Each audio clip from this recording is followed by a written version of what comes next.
Test 1, 2. Here we go. All right.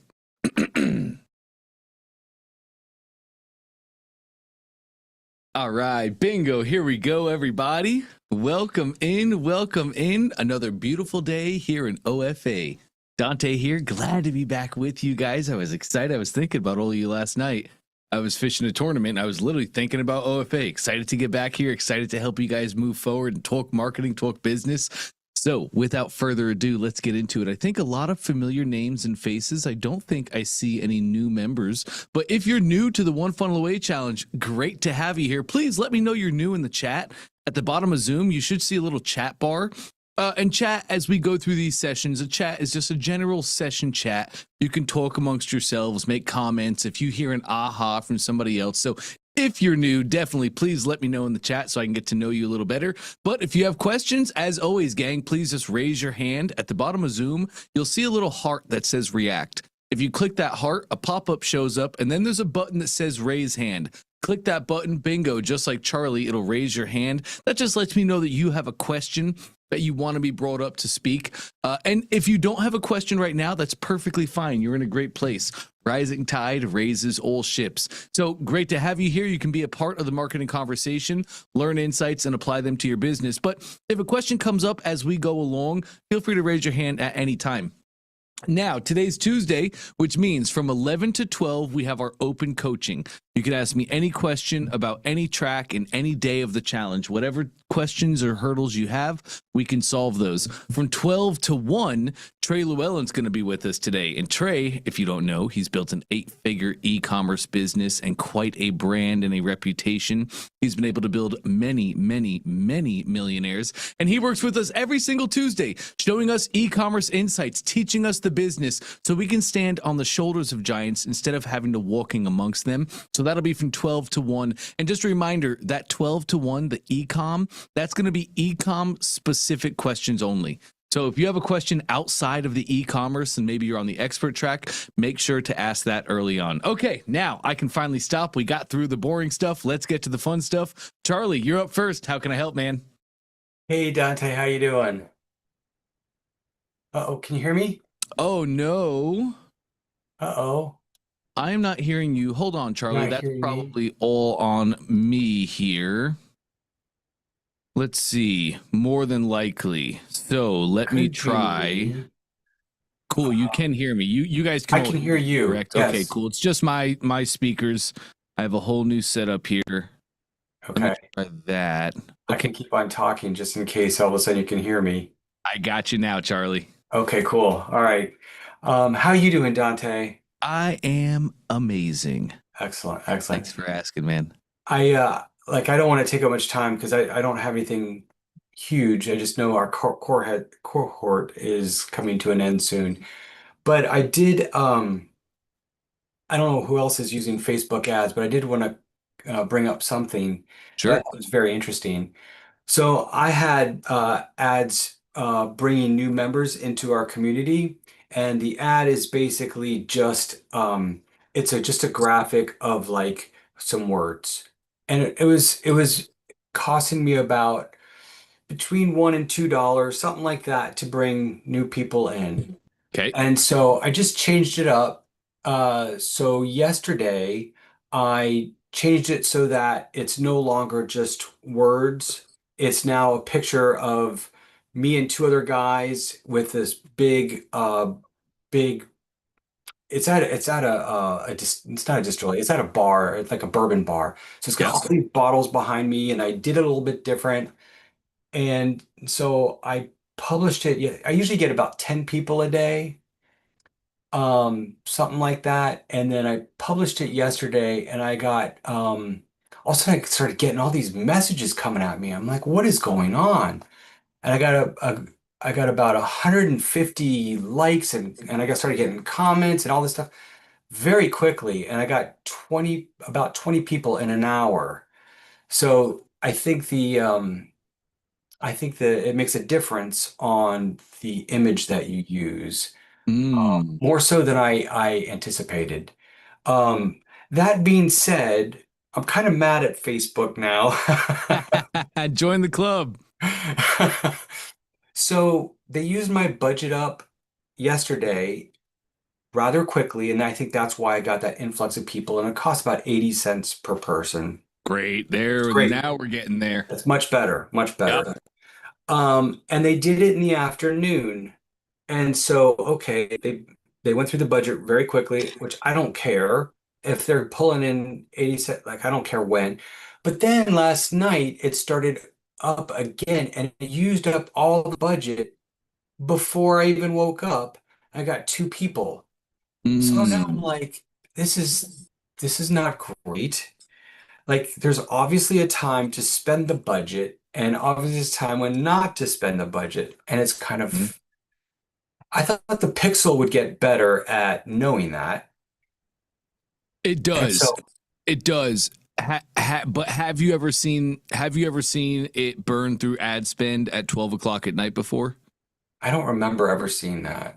Right. So it does get better, but it has to lose in order to win.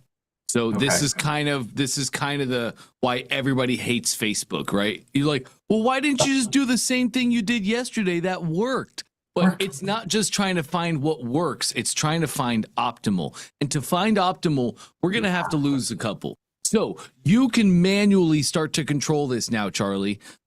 Um, I wouldn't do this unless Facebook again tonight burnt through the ad spend at midnight. If it made Okay. the same mistake again, then I would go do what I'm going to share here. Otherwise, this one hurts, but let it keep doing its thing because Okay. it will find the optimal time. Otherwise, though, if it keeps messing up, you can control the parameters. You can set the time that it starts spending the ads. So you would just manually go in there and then change that time to the best one you found. I doubt you're going to have to do that, though, to be Okay. quite Okay. honest. I was just I've had this same Pixel with a conversion API going on for I think it's been a month and a half. Hmm. And I thought it was like, okay, it probably knows my audience very well. It probably knows all of it, what it needs to know. I don't know if a different ad makes it rethink things. I don't know how that works. But Well, it's a new ad. It's going to test new things on a new ad. You okay. know, each what you said early on, you are right on the money, Charlie. Testing our creatives is something we all should be doing, and this is why you see so many competitors that have so many ads in the ads library that has the same exact copy and different creatives. They're just testing out creatives. You might have one creative that's costing you $1.20 to get people in, and then by just changing the image, you can lower down to 80 cents. And then Yeah. keep playing with it, keep tweaking it. I have a buddy, and all he does is run ads for people who are selling books. So he only runs ads, and he only runs ads for authors. So he has reported so many times. We've had so many cool conversations. I think I've shared this with you guys. Ads is the thing that I'm worst at.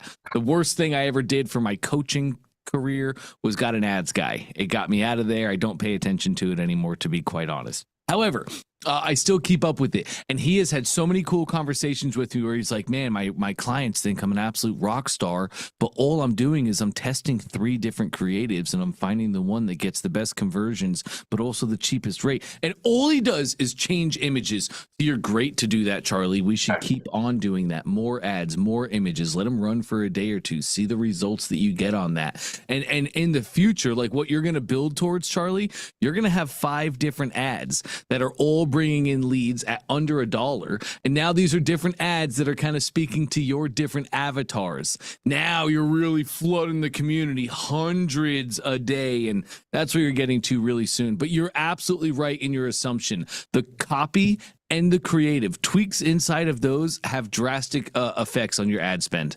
Okay. Okay. Yeah, no, I did think it was interesting. I have an A/B test now with basically I went and I controlled, okay, here's what I want it to do for like I got 3 different um images, one horizontal, one vertical, and one square, and I placed them specifically in the placements and it seems to be doing better than giving Facebook an image and having it decide everything. Nice. Which is so now I'm doing a week A/B test because I want to level this thing out because it shouldn't, I don't think it should be like that, but it does seem to be like that. So I'm gonna let it fight itself. You're absolutely on track. This is exactly what you should do, Charlie. Okay. And then over time I'll say, okay, well, that is the answer for now. I'll Yes, go with that and I'll try some different A/B test. 100%. Absolutely. And then I think what I want to do soon is redo my ad for my t-shirt and see if I can get, I'll do the $5 spend, see if I can get any sales by just tweaking that. 100%, Charlie. That's exactly right. Because once we can make a sale on a $5 a day ad spend, oof, we got Oh, the system. yeah, that'd be great. Oh my Yep. God, then that's actually profitable. Literally, If yes. if if that would if it was able to convert like that. Yeah. Right. But then I would put scale to it and I would make it not profitable and I would want it break even so I can sell the most amount of shirts, generate the biggest amount of a buyer's list as possible. Okay. Yep. Okay. Anybody that buys a shirt on cold traffic will buy a shirt after joining your community. And more than likely, anybody you turn into buyers from cold traffic, more than likely will become subscribers to your monthly club. Okay. All right. All right, I'm not going to take up any more time because I see there's a lot more hands. Cool. Great job, Charlie. You're doing amazing, man. Thank you, Dante. Absolutely. All right, let's roll over to Patricia. Hey, Patricia. Good afternoon. Good afternoon. Hey, Dante, this is Remix. I'm back. Remix. Good to see you. Yeah, I'm coming back and I want to do one thing. I want to be a ClickFunnels affiliate. Okay, So I want to beautiful. set up a funnel to sell my one funnel, do my one funnel away challenge. And I'm just Yes, coming lovely. back. So is there already a pre funnel that I can just go in and update to add my information? I don't know where to start. I don't know what funnel to do. I don't know. Yes, it's a great question. We don't technically have. Okay, this is gonna be cool. We do not technically have in the One Funnel Away Challenge. We don't have an affiliate funnel. There you go. I'm sorry about that. But okay, we don't have an actual affiliate funnel, but I can show you, Patricia, where to get that type of funnel. An affiliate funnel is a very simple funnel. I'm going to need some more time to help come up with your offer with you, like the actual thing that you're offering people, because that really determines the funnel. But what I really want to share with you, Patricia, is we're working on a brand new affiliate training. Keep this hush hush just between you and I, because I'm probably not supposed to be sharing this with anybody. But we're doing an entirely new affiliate training right now. We just started shooting it last week. So that's going to be ready very soon. And that's going to go perfect with what you're trying to accomplish. So in the meantime, I'll just practice doing an affiliate, setting up a funnel on my own. Kind of. I'm going to help direct you to the right kind of funnel. But what is your offer going to be, Patricia? Because you mentioned you're going to sell the One Funnel Away Challenge, which I love, that has 100% CPA commission. So you get 100% commissions. It's a fantastic offer. It's a great way to bring people into ClickFunnels so I can set their foundations.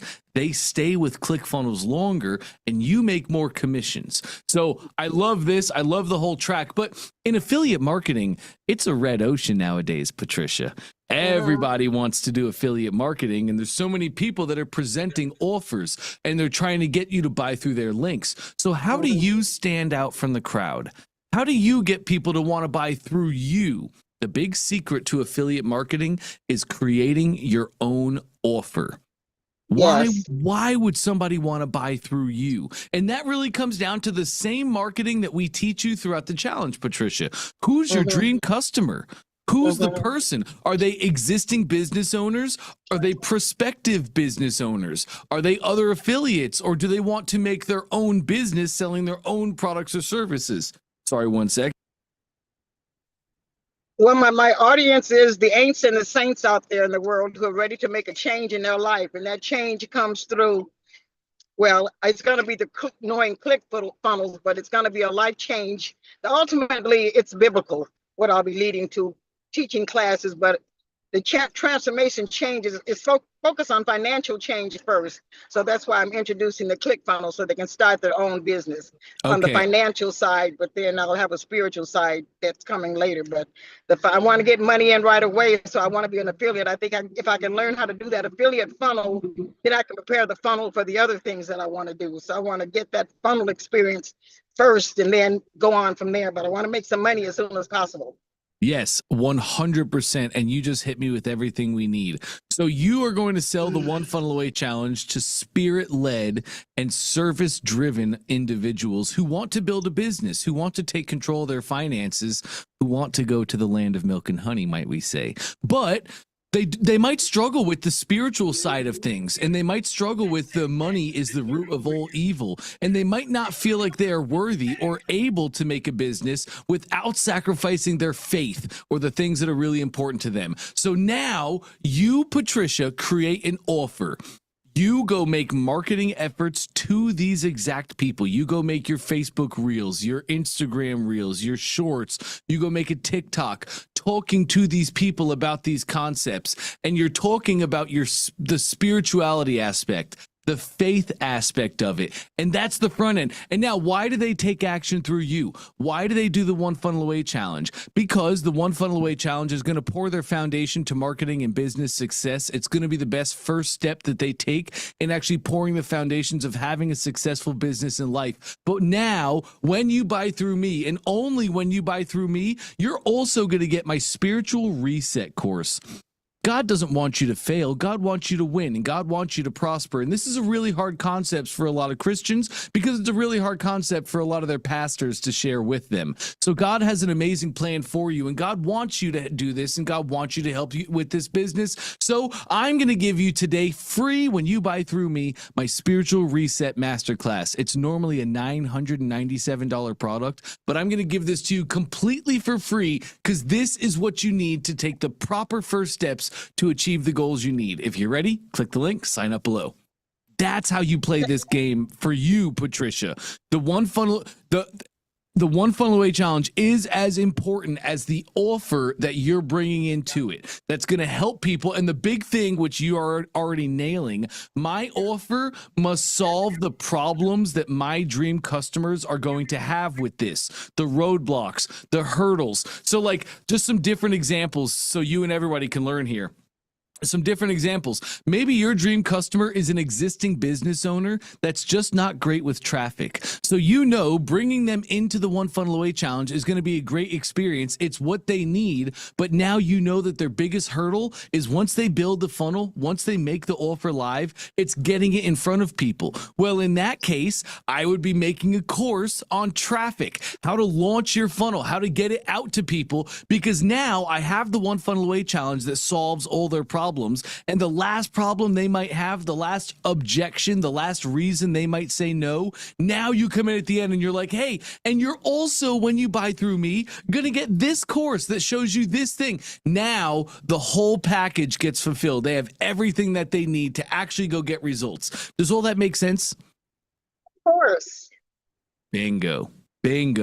So there's a couple different funnels that I could think of to do that. The biggest funnel that we need, Patricia, is just a bridge funnel. That's all that it is. And a bridge funnel is a simple one-page funnel. Have you ever used a bridge funnel? I haven't used any of them. I mean, I haven't made any of them. I've read them all and seen them all, but I haven't used any. I haven't had any that work. Okay, great. So I noticed you're driving today. Are you going to be at your computer? I'm a passenger. Okay, well, I want to get with you on a computer so I can get into your account and I can get you set up with this funnel. Are you going to be back at your computer tomorrow by chance? Definitely. Okay, cool. Yes. Here's what I'd like to do for now then, Patricia. Let's start coming up with our offer. Let's come up with your course that, what things are you going to actually teach them? Let's just come up with that outline. So tomorrow I can give you the funnel. You can start building the funnel, making the course, rocking and rolling. Okay. Cool. That sounds great. Any other questions today, Patricia? No, not today. Awesome. So tomorrow, there's no class tomorrow, is there? Yes, there is. You have daily coaching in the One Funnel Away Challenge now, Patricia. Oh, daily. That's Oh, right. awesome. All right. Same time or different time? That's right. Every single day from 11 to 12, you have daily coaching. Today is Tuesday, so from 12 to 1, if you stay right here in this session, Trey Llewellyn's going to come up and he's going to teach us e-com. Still great marketing conversations. I think. Right. Well, I'm glad to know that. Absolutely. All righty. I look forward to tomorrow. That sounds great. Same link tomorrow, Patricia. Okay. Cool. Catch you then. Thank you. Good to have a Remix back. All right, let's hop over to Rich is next. Hey, Rich, how are you?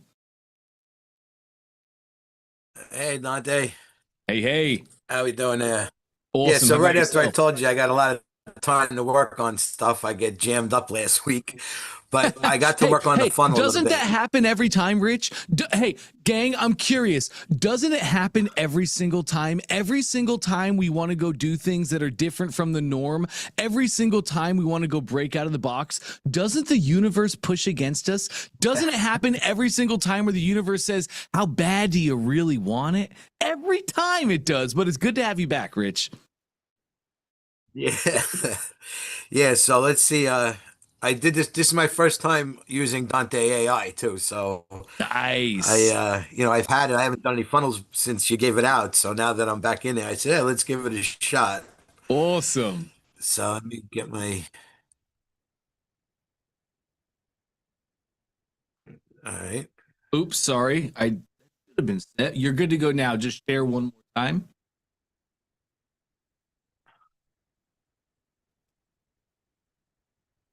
Do it again.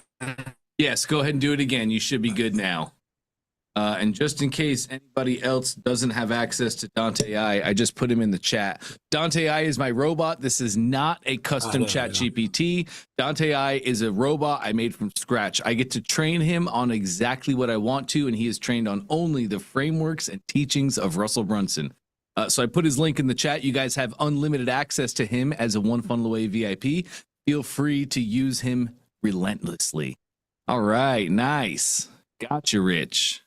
All right, so this is where this is the first draft. I got to go over everything, but I just wanted to have some. First thing, as I see this page, Rich, I see a lot of words. It feels really busy. I'm not against a lot of words on a page, and I'm not against a busy page, but I want to see a hero image here, Rich. Yeah, I don't know what happened to. Yeah, I know. There's usually something on the side here. The screen don't look right. Yes, and it looks like it is going to be down below. So let's go down below and take a look. And there it is. Yeah, that's usually. Yeah, so I think it's because I added that other section in there. That's exactly why, Rich. That's made what happened. That really long. Down. So what we would typically do, move your mouse to the side just so I can see what all that text says. Exclusive offer for a short time. Get 79 value at exclusive launch price. Hurry. Okay, so what we would do in this case, Rich, is we would put a banner at the very top of your page right up there. And we would say all of that in a banner in just one concise sentence. Feel free to use Dante AI for it. He can definitely help you write that copy. But I would just literally have it say the first part, exclusive launch offer. And then I would say, this special pricing ends soon. That's all I would say in the very top banner. And that's just going to be one little banner at the very top of the page, not a giant box like so. And that will then pull all the stuff down here. It'll pull it back up. Yeah, because this was all up here originally. Yes, and I want to see that in my above the fold. So important that I have an image, especially. So if we're going to have busy text, that's okay, but we got to lean into the busy design. That is a certain design that does convert. But like here, I really think just changing up taking out that box will pull everything up. Yeah, I didn't look at it. I agree with you because I like having it so when it first comes on, you have an image of something. That's right. And I love your headline. Erase dark circles and fine lines in just minutes a day with this LED skincare breakthrough. Did Dante I write that copy? Yes, he did. Of course he did. fantastic headline here. That tells me so much. If I'm a woman who's struggling with my fine lines or my baggy eyes or just my beauty in general, I'm a woman in pain and I'm trying to get away from that pain. So we look for solutions like this. You hit a perfect headline. Thousands of women are transforming their skin. All it takes is 10 minutes a day with this LED beauty tool. Bingo! Perfect. Then I want to see an image. So just remove the box, the whole exclusive offer. Yeah, you get rid of that. Everything pulls up. That'll be awesome. Yeah, because as soon as I pulled it up to show you, I was like, wait a minute, this doesn't look right. And also, you put your headline up here as its own headline, but you could just take those words and put them down here because this is also a headline. And you have your own sub-headline here. Well, you could take this sub-headline and you could move it right down here to that bottom sub-headline. And you would essentially remove the entire top. Yes, and this would be your above the fold. And that's how Trey intends for it to be, Rich. Right. At the very top of the page should say advertorial. To the right of that should be your company email and phone number. And then boom, right into the headline. Why thousands of women. Right. Okay. So I will work on that. And then Nice. what about coming down here? Let me see the rest of that story. Sorry, I was a little slow reading it. Oh, I'm sorry. I went too fast. No, I was a little slow. Red light therapy. Bingo. Oh, okay. So it is red light therapy. Some things to play around with, Rich. You do have kind of a generic headline right now. Go to the very top for me. Red light therapy is all the rage right now. So you could put that in your headline. Yeah, I thought you weren't able. I thought like Facebook or something had issues when you use therapy. Yeah, but there's 100 different words for therapy, Rich. Like you can go to Dante I and you can ask him what words can I use to get me past Facebook. That's not therapy. So there's a million ways, but red light, you could just say in your headline in just minutes a day with this red light LED skincare breakthrough. These are things that we can split test and we can tweak, as we launch, try out different headlines, see what converts best. But red light is all the rage right now. So typically when something is all the rage, I'd want to have that thing in my headline. So they don't think it's the old LED of past. It's the new LED. It's cutting edge. It's front of tech. Gotcha. Cool. Let's keep looking. Story does look good though. Yep. Mm-hmm. Mm-hmm.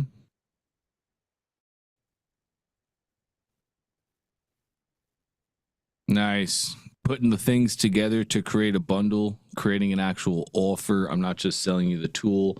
I'm also selling you all the resources. It's amazing.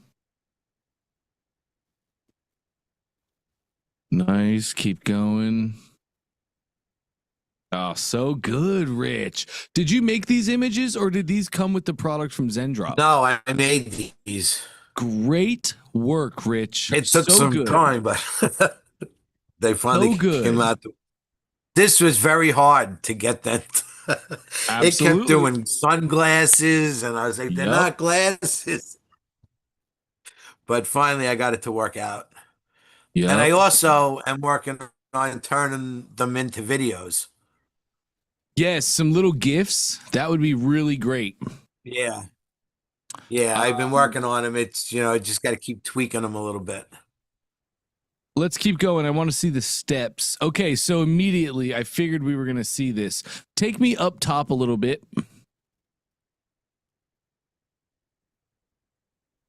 Keep going up. Keep going. Keep going. Right, just a little bit up. Okay, what is it? Your two-step solution for brighter, younger-looking eyes. I'm a dude, Rich. I don't wear this stuff. I don't know anything about this stuff. So maybe your two-step solution is right, but I think what you're trying to show, your two-step solution, that means they get the glasses and the cream. Is that right? Yeah. Okay, when I read that, your two-step solution, I saw that differently. I saw Yeah, it no, I as, understand what you're saying. I agree with you. and do you know why? It's all just imagery. It's all imagery. You should have a face mask plus image of the bottle and then a beautiful smiling woman right there. It's all just imagery. When you say your two-step solution, I don't see the two things. I see the mask, I see a before and after, but I don't see the bottle. The bottle is down below. Right. So that now looks to me, it looks like, oh, bonus. I'm not seeing it as a part of it. I'm seeing it as like a bonus that I'm going to get with it. So I'm, again, in my mind, I'm seeing this as simple 2 steps. There's nothing for me to do. I put it on, I wear it, done. Does that make sense? Yeah. What if I swapped it up here or something? Yeah. Yes. Move these up top. Yes, you absolutely can. You can move that row up. Just move the whole row. Highlight your blue row. Yeah, I'm trying to. I like to move my mouse. Move your mouse from the left to the right. Yeah. There we go. And then you can highlight that row. And yep. And now just hit the up arrow. And one more. There you go. What is it? Your two-step solution. Glasses. Let's go back down there. Your two-step solution, glasses, and the thing. Oh, those are 2 steps. Oh, I get it now. Glasses plus lotion equals beauty. Beautiful. Yeah, imagery is so important. Yeah, that was good. Good idea. Okay, and then let's go back down to your steps. That's pretty much the last thing I need to see here. Step 1. I would have the whole, like, I wouldn't have cleanse your face. So when it comes to steps, gang, especially on the e-com side of the world, we want to make this seem like an easy product. So simple, nothing to it. And we have 5 steps here. And we want to have 3 steps if we can. If we need 5, that's fine. But we don't want a lot of copy. Like, as I look, we could definitely get rid of 5. Great. So this will be something you can work on, Rich. But like step 1, start with clean, dry skin. Gently cleanse your face to remove any makeup or impurities. Just remove everything besides start with clean, dry skin. They know that means to clean their face, right? So, but it's a perception that customers have. If we have all these words, it makes it seem harder. So start with clean, dry skin. Step 2, turn on the Glow Eye Massager and select your desired mode. Choose from 4 modes and 3 EMS intensity levels to customize your experience. I would, again, concise, take it all to Dante Eye. He'll make it clean. Say, I want these to be as short and simple as possible, but he's going to turn it into, say, turn on and choose your desired mode. And choose your desired standard or EMS level. Like, it'll just be something like that. Super simple. Step 3. Yeah, so all I got to do, Dante AI actually came up with all this. So all I got to do is just tell him make it shorter. Yes, tell him I want to make it shorter. I want to make sure the perception of my product is easy and fast and convenient. And all these will be 1 sentence. All right. Because now my customer reads this and they're like, man, this is incredible. I can have all this, and all I have to do is clean my skin, put it on, and take it off 10 minutes later. Done. Sign me up. Where do I buy? Right? Right. Cool. I think I've seen everything I need to see here, Rich. You're right on track. Yeah, you can keep going. You might want to come up with a better name. You're calling it our Glow Eye Reset Bundle. Yeah, that was just temporary while I think I just needed something for the time being. Right. Like the first name that came to my mind was the Bag Blasters program, the Bag Blasters package. But like, that'd be a cool name for dudes. I don't think any girl is going to buy a product. So take some time, come up with a name that. Yeah, I got to work on it. That was just something to use for now. So I wanted to try and get the base of this down so I could work on it. Yep. So at least I got everything laid out. Yep. I still got to work on getting the products in there. It's because you can't do a bundle. I got to get the cream done separate from the glasses. Yes, but remember, Rich, that Zendrop is really a short-term solution. Oh Like, yeah, if 100%. it's always going to be cheaper for you to buy this inventory yourself and then put it in like a ship zoom, and then you can make your own bundles and you can have your own packaging instructions, and it'll be a lot easier. So as you launch, Rich, you can do all that manually inside of Zendrop, I believe you can tie other products to an order when they come in, and you can do all that manually. So that's how I would do it just for these first orders, because really you're just trying to sell. You're just trying to get the funnel to sell to where it's converting profitably. And then you go do the other stuff. Yeah, exactly. Yep. Okay, nice. 47% discount. Love that. Keep going. One time. Don't close. Yes. Yep. Now we're seeing a lot of the same image over and over. Yeah, well, that's just because this one's locked on. But this is really the only. I didn't use that one anywhere else. It's just because you see it there. Okay, cool. Great. You know, it just shows up at the bottom. It's the same image as that's on the side. Sure. And that's perfectly fine too. Let's keep going. 90-day. Great. Nice. So since I don't have any real reviews, I did this instead. Yes, it's a great idea. It's perfect, Rich. Great stuff here. It looks awesome. And then I had the other info down at the bottom with the number and the. Yes, that's great. That's perfect. If you don't have it in the header, you just put it in the footer. And actually, Trey teaches to not have it in the header, so you don't have to share as much of that premium above the fold space. Right. The only other thing I forgot I had to add in here is I got the email, but it's also in the checkout form anyway. Yeah. What, after they buy? Yeah, if they get in, I mean, I should put it here because they're really not going to see it unless they go to the next page. Yeah, there it is. And that may very well be on this page. We want them to feel like we're $100 million brand that's been here since 1975. We want to feel stable. We want to feel constant. We want to feel trusted. In here too. Yes, 100% you should, Rich. So that's and then the other page. I didn't even I just threw that together quick. But like I said, this was just so that I have something to work off of. I was not doing anything. What is going on?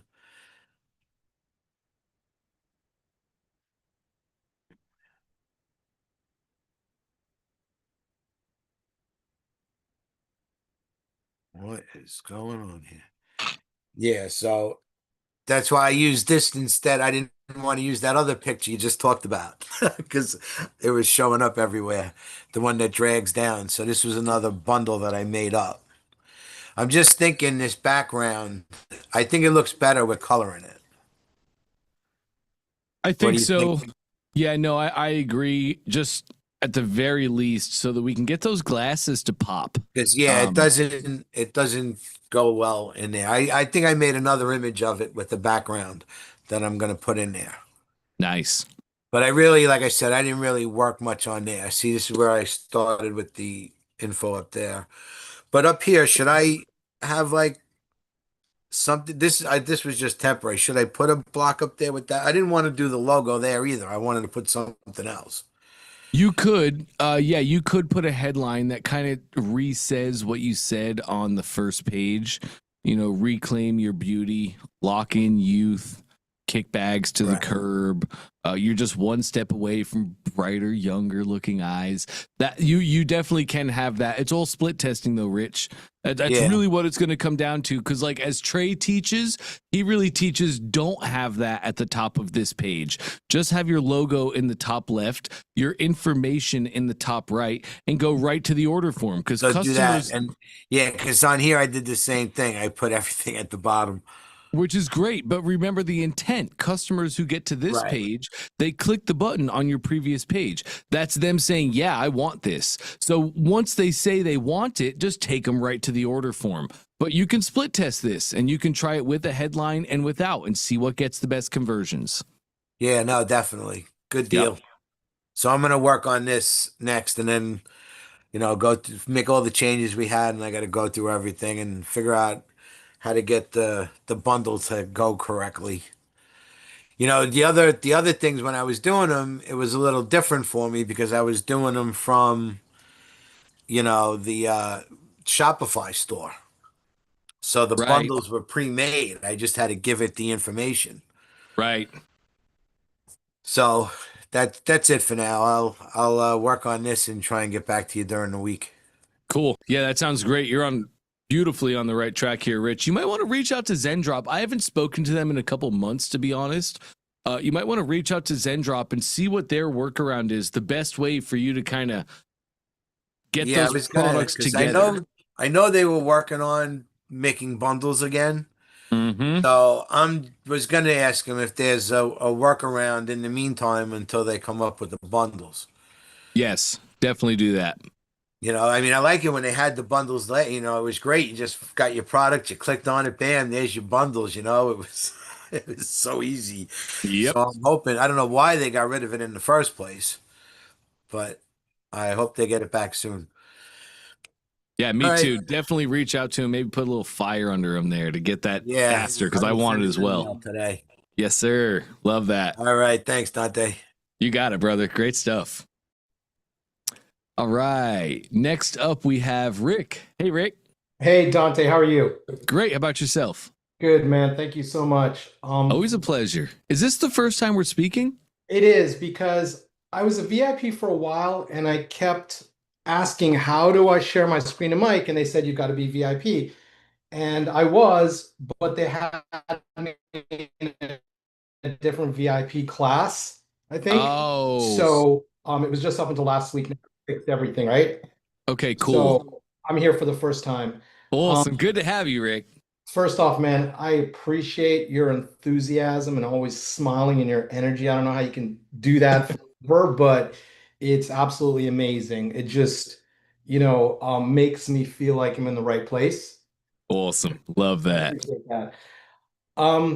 I am trying to adhere to Trey's teachings on the e-com funnel.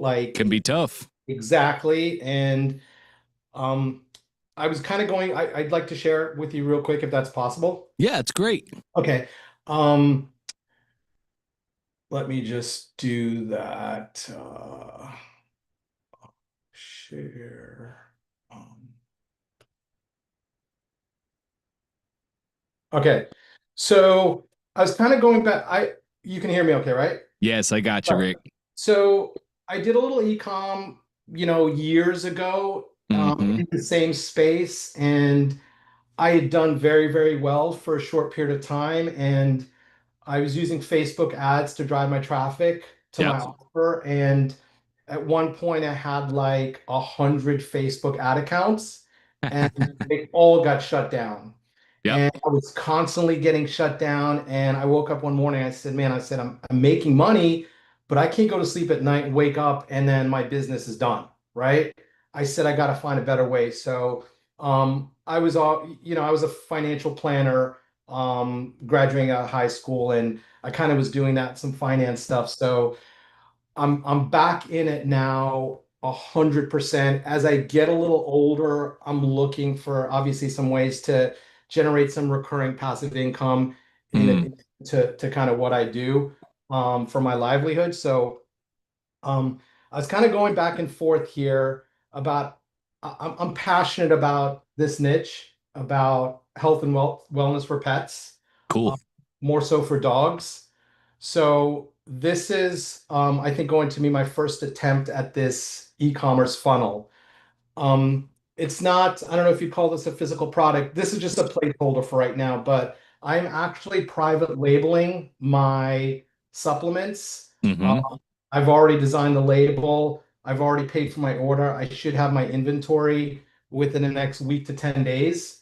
I was excited in trying and going through and creating a validation survey that Trey recommended. And I did that. And I was like blown away that I got like 60, 70 emails and responses to my validation survey that told me exactly what kind of concerns they have with their dog. Nice. What their dog, what kind of pet they had, and their email address, obviously, right? So I think it's a small sample size, but I'm still running those in the Facebook groups, and I did get kind of kicked out of a few, obviously.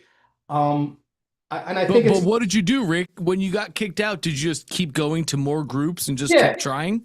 I just kept going to more groups, and I kept posting in the groups that allowed me, so I stayed to the top. And I feel I only got kicked out because in that part where it said about the $50 Amazon to incentivize them. Yep. I feel that was it. So I kind of took that out, and I was allowed in a few groups by not promoting, a gift card. Basically what I said is I'm looking for honest feedback. I'm creating a health and wellness guide, and the information I get from you guys would be invaluable for me to create this guide that I'm ultimately going to give away for free, right? So I'm continuing to do that. As soon as I get my product in, I'm going to start running my Facebook ads. Great. I'm capable of doing that. I've been doing that for years, but I had a few questions about this funnel, if you could take a look at it, if that's okay. Absolutely. Okay. So this is my headline here that I generated from ChatGPT. I think it's a headline. I'd like to know your thoughts. I think it's great. I think it's fantastic. It leaves some questions in my mind, right? Like, it's just not unbelievably specific in the sense of, it's not like this whole natural gut and immunity supplement is awakening the puppy in older dogs, right? So it's not like unbelievably specific and niched down on the type of dog, the age, the breed, but that's okay, especially in this sense. I think it's a great headline. It's funny, gives dogs a new leash on life. I'm a huge fan. Yeah. Okay, great. So this is the hero image I created that was created from this. I think it's a pretty good image.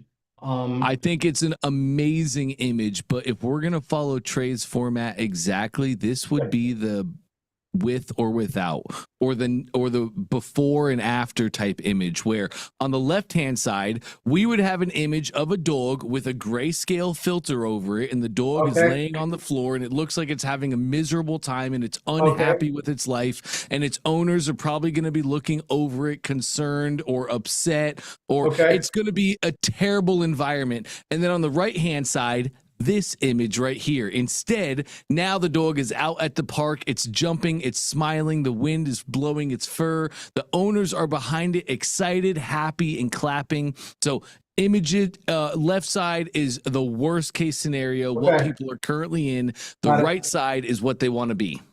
That's exactly was going to be my next question. I thought that's what I should have put here. So great. I'll take that advice. Now this is all split testing too, Rick, because like I'm a huge fan of running Trey's template, because as he's done all these examples over the years, it is the e-com template. You can go to yahoo.com, and all the ads that are being run on the front of yahoo.com, they're all following the same layout. So I say all that. This image is fantastic, though. A dog owner that sees this right here, your hook, when they see the headline, when they see the image of the product, and they see that dog, man, that's awesome, Rick. Cool. Awesome. So this is the story that chat created for me. You probably don't have the time to read it, but I just thought the story was absolutely amazing, touching on the pain points. It talks point of view coming from someone about their experience with their dog. So I think just a great story. These are not I just put this here as a placeholder because I don't have my inventory here yet. Down here, Trey talked about this and people wanting to see images to support these explanations. So I did this here. I don't know what your thoughts are, and if you could tell me if you think it looks okay. Rick, you're funny, man. You're killing it. What do you mean? This is so good. Great images. When it comes to your dog and the things they're putting in their body, people care as much about the ingredients as they do for their own food, many times even more. Absolutely. So they gotta see great images of good-looking food that they would want to eat. And you did it, and you hit a little zigzag pattern with it too. Break up the monotony. Looks amazing. Okay, perfect. I decided to go check availability instead of 60 or 65% off. Sure. I guess that's a split test as well. Yes, it is. What makes NutriPlus Plus the number one vet recommended immunity supplement in America? So I have an explanation here. Here's an actual picture of the manufacturing facility where they're making the product, and the product looks just like this. The bottle looks just like this. So I felt it was very, very congruent to what they would see when they actually hold it in their hand. And you know what this makes me feel? Yeah. Assured. Good. This makes me feel confident. This makes me feel, wow, this is a real business, not just somebody pushing caps in their garage. Right, exactly. That was my thought as well. So good, Rick. All right. So in going through the flow, I've put everything where I feel it should be put. Do you have a really large screen, Rick?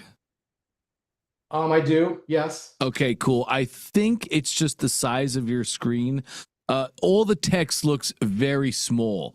Oh, and like especially on the right hand side here. So I think it's going to be your screen size. You can definitely play with the size of the browser and make it like a normal size on a normal screen. What you really want to make sure, Rick, is that none of the text is hard to read. We want to make this an easy, seamless process for them to look through our funnel. And if they're having to get close to their phone and squinting their eyes to see what you're saying, that's going to decrease conversion. So if you find the text is too small, then across the board, make all the text larger. But if it's just a big screen, then you're perfectly fine. Okay. I just put these. This is a placeholder. I have enough people to get testimonials from who I know and family who have dogs and whatever. So I put that here. Here's my frequently asked questions. So that's it. Now, I had a question in regard. Can I just quickly go through the steps of this funnel? So, because there's a question in regards to that. Yes, we absolutely can, Rick. But Trey's about to be here, and I'd love for him to take a look at this. Yeah, I definitely want to share this with him, and I've been waiting for a while, but I did want to ask you a question. So as I go through, I'm not going to go to the order page, but so I'm going to do more of the same as my first upsell. Nice. I'm going to do an upsell for the other products. I'm going to lead in with allergy supplements because it's getting close to summertime, and in my validation survey, it seemed like most people were concerned with allergy type situations with their dogs. Sure. So that's what I'm going to lead into. Now, as far as after the other products, right? So there's more of the same, then there's the other products. Yep. This is what I was thinking for my upsell. So here is a dog cookie cutter. That's awesome. Yeah. So I figure in congruency, if somebody's looking for health and wellness with their pet, this kind of leads into it, right? Like make your own treats, right? So I have this dog cookie cutter as one upsell, but then I figured the next one would be this, which is dog biscuit mix, so they can use this and the cookie cutters to make their own healthy dog treats. Now, I was seeing that all as one product earlier, Rick. Excuse me. Oh, okay. This will be a great split test. Okay. I wish so badly I had a crystal ball and I could tell you exactly what's going to work. I don't.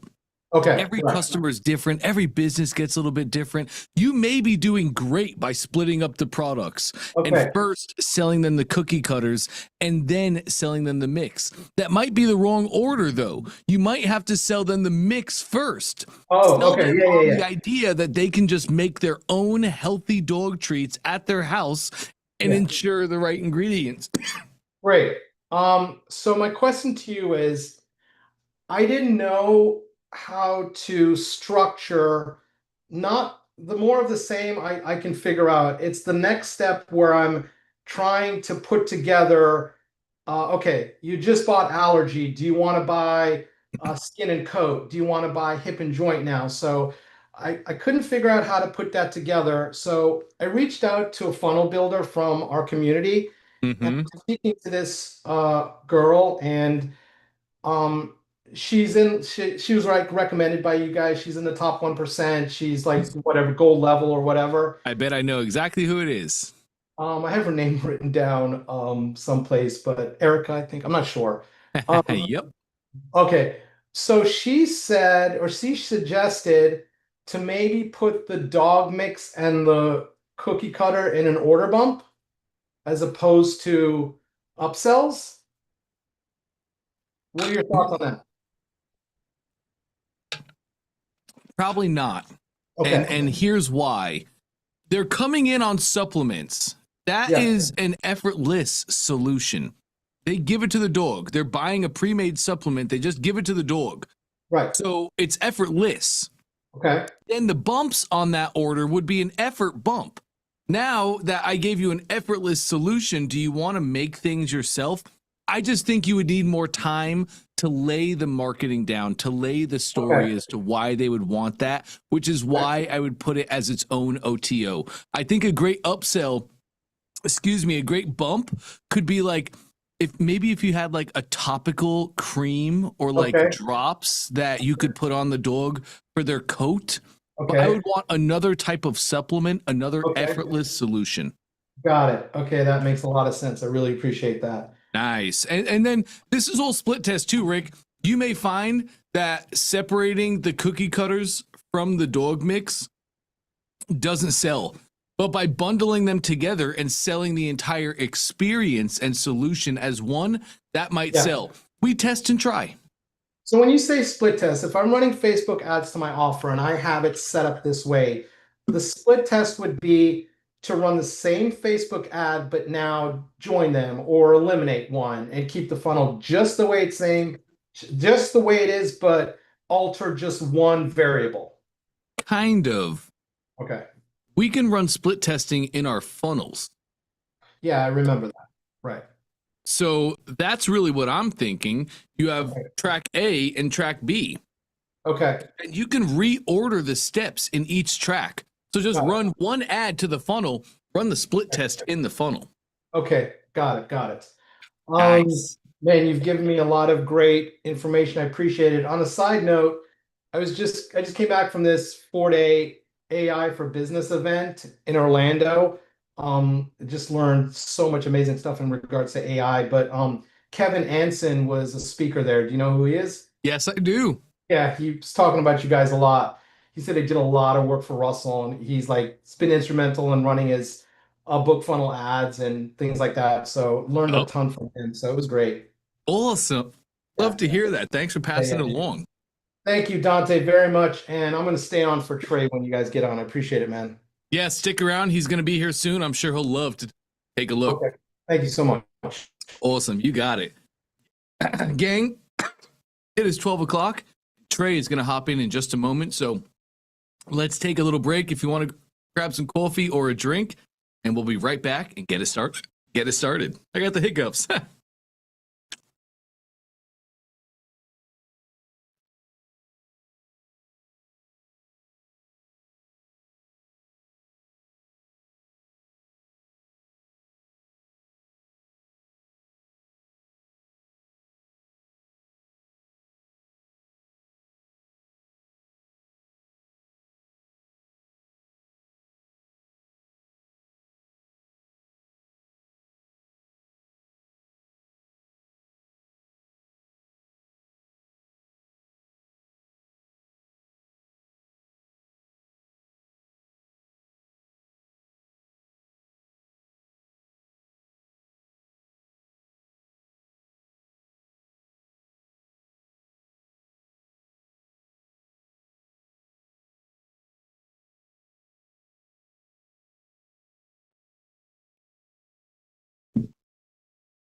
All right.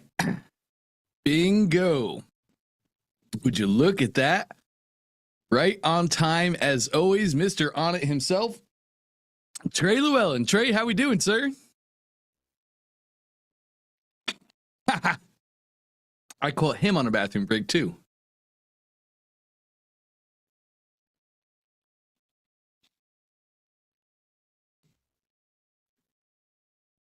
Actually, perfect timing.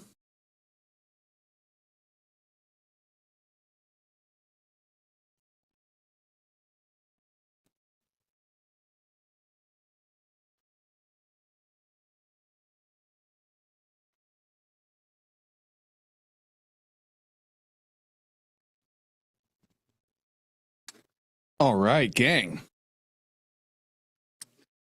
Get Remix in here. All right.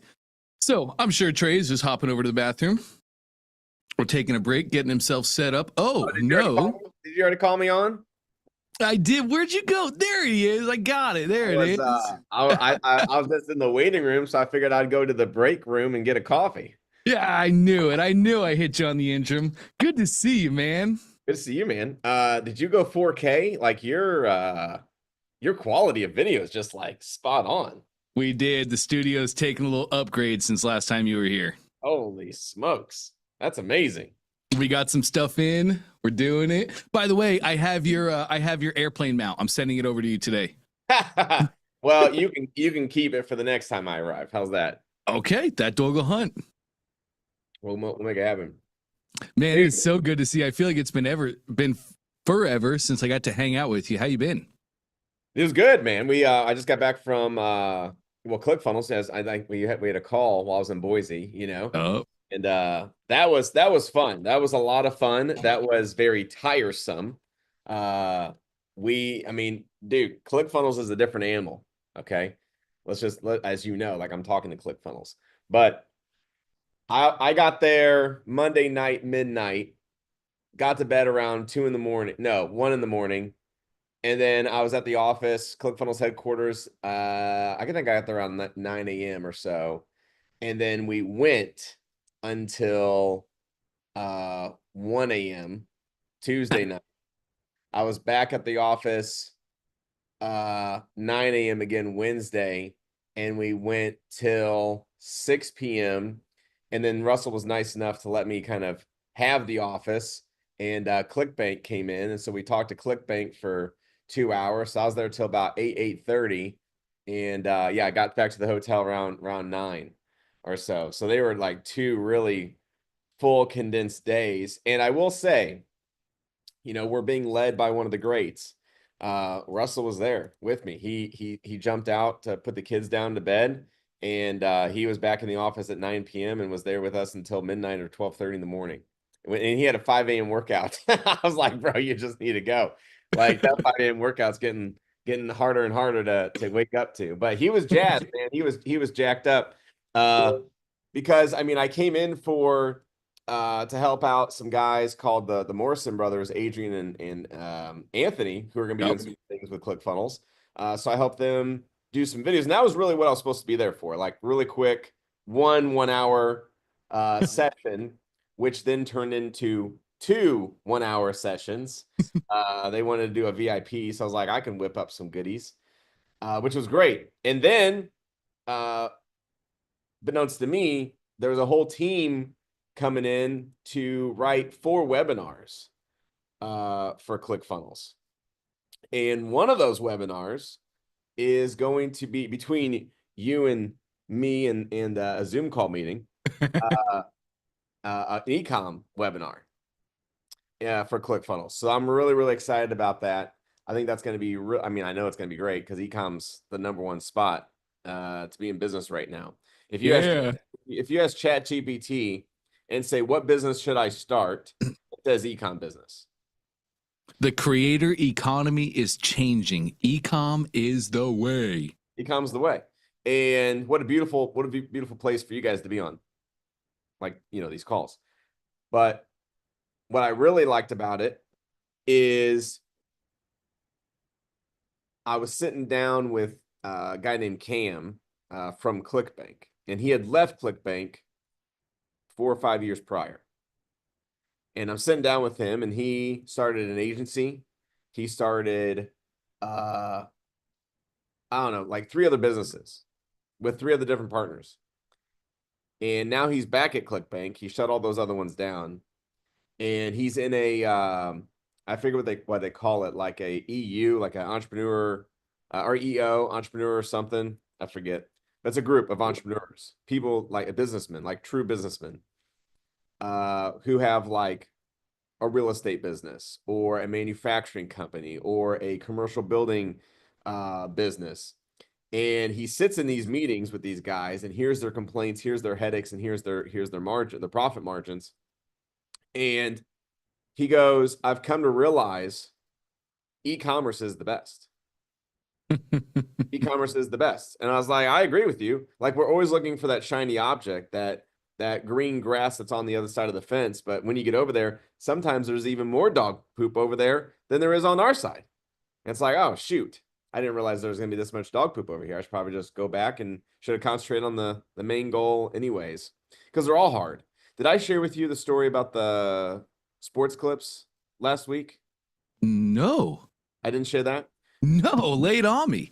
So, I'm not here to brag, but I paid extreme amount of money for an American Express. What is this? The silver card? Silver? Yeah, I don't know. Anyways, $700 to get that stupid card a year. Well, anyways, what you get access to. Oh, they made $200 on you, by the way, because I looked into making them. They're only $500 to make. Just so you guys know. $500 to make. It actually comes with like quite a few cool stuff, like $15 a month to Uber. I get free clear, which means like TSA clear. That's $250. So it pays for itself. Because I'm going to buy those things anyways. But anyways, it gives me, the main reason I bought it was for this interior lounges at all the airports. There's like 1,500 of these lounges, and you get like free drinks, free dinners, and free food, and then Wi-Fi. And some had showers, like the Denver airport had showers. It's kind of cool. I did not use them. But so I'm sitting there, and I only have 30 minutes. If you've been to the Denver airport, there's 3 concourses. This interior lounge is in Concourse C, which is at the very end. And my plane was on Concourse B. And so basically it's about a 5-minute tram, but as you know, you got to walk forever. So anyways, I'm in C. There's 30 minutes for me to like sit down, grab a bite to eat, and then I'm out. So I sit at this kind of like a desk I'm at right now, a family style desk or table. And I grab a plate. And when I come back, somebody else has sat on the other side of the table, probably not knowing that I was, sitting there, which is totally cool. That's what I wanted. So I sit down, he's eating. I was like, oh, I guess we're joining each other for dinner. And this is why it's so great to like just spark up conversations, because you never know who you're going to meet. And so we get to talk about business. It's a quick 30 minutes. I start digging into this guy. And I was like, what do you do? Where are you from? What do you do in this interior lounge? Like, how do you make money? And come to find out, he's from California and he owns 10 sports clips. Is that what they're called? Is that where we're going? Sports clips. Well, ironically, Sports Clips is headquartered here in St. Louis. So the original owners are from St. Louis. They have 36 stores here in St. Louis and around. And then he got to know these guys and franchised out 10 stores in California. And I was like, oh, that's cool. Like, that's amazing. Does it make a lot of money? And he's and that's what I asked. And he goes, typically 5% EBITDA. And I was like, ooh, I didn't say that, but I was like, oh, okay. And in my head, I'm thinking 5%, that's not much. And he has 250 employees. He has two, what do you want to call them? Like general managers. And then probably like a regional manager or something. Regional manager to watch the girls, oversee the stores, make sure they're turning, make sure they're selling product, doing all the things. Hiring manager to make girls come in. It's really hard to find. He said hairstyles, they're actually down this year, he said. And he pays 10% to the franchise. To franchisor? Yeah. Yeah. I'm like, so you're paying double to the franchiser that you take home? He goes, yeah. And his response was, well, they do advertising and they do all the billboards and all the things. I was like, but dude, 10% of all your stores for you doing all the work and you get 5. That's incredible. And I asked him how much did it cost to build a store? And he said, typically in California, it's about $1 million. So he has 10 million sunk in. It'd take him 20 years just to recover his business at 5%. What? Just to cut people's hair. Just to cut people's hair. Yeah. So, fun fact. I started liking e-commerce a lot more after that conversation. At the end of the day, Because dude, the headaches you have to go through with all those employees, all the overhead. What? You can make that selling stickers. So much stress for what he's bringing home. I think I equated it to like 700,000 is what he was bringing home, like 600,000 to 700,000 a year. Oh, that's brutal. Brutal. Well, you got 10 million sunk in, and you're trying to get all your investments back. I don't know if he's got loans on them or not, but it was like 30-minute conversation. But it was just interesting to hear. Like, he was 70, and he'll probably sell the stores, which is great. Get his money back out of it. It's made him some income, but he's 70, and that's like, wow. You could be doing so much better and so much more. But it's just, I just find it so interesting to hear how other people are doing business and to really dig into their numbers to see what those look like and compare them to what our numbers look like. And it just gives you that reassurance of, okay, we're in the right spot. Yeah, big time. Mm-hmm. I've had a lot of conversations with a lot of people over these past 3 weeks, and one of the big topics that everybody talks about, and it's the front of my mind too. Like, I had such a great plan to raise my kids until AI came, and now I have no idea how to raise them into good men to be profitable people. Anyway, I've had a lot of conversations from a lot of people on expert sides, and as AI is coming in, it's really hard for them to pivot. It's really hard for them to stay ahead, and now they're struggling. People that were just doing amazing in 2 months went from amazing to struggle. And I just think that e-com is one of the great places that you can actually use AI to your advantage instead of it being a hindrance. I see it as a great way to scale with the world instead of have to fight it. Yeah, it's great. Yeah. Well, you don't have to be the face anymore. Right. On e-com. It can be your face, which is pretty cool, but it could be AI talking for you. And that's what a lot of these YouTubers are doing right now is they are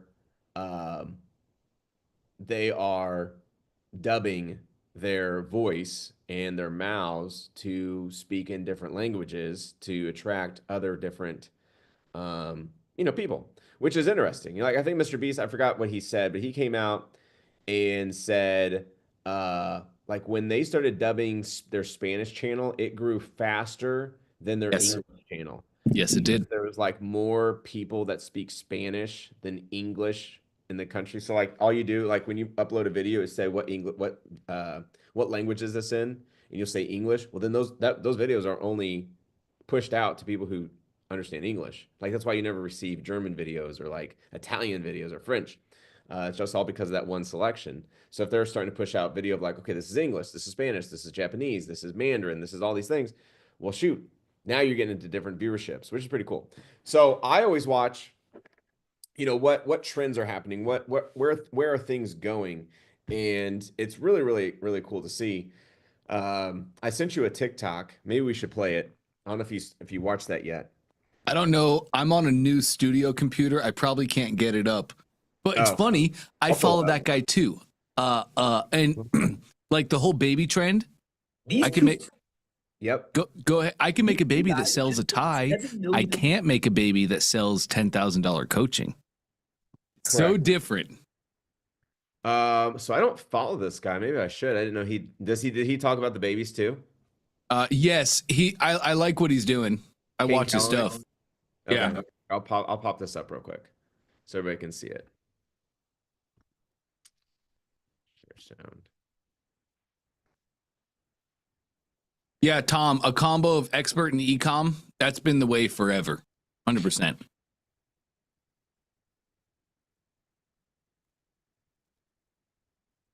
Okay. Yep. I'll play this and then we can talk about it. I think this is great.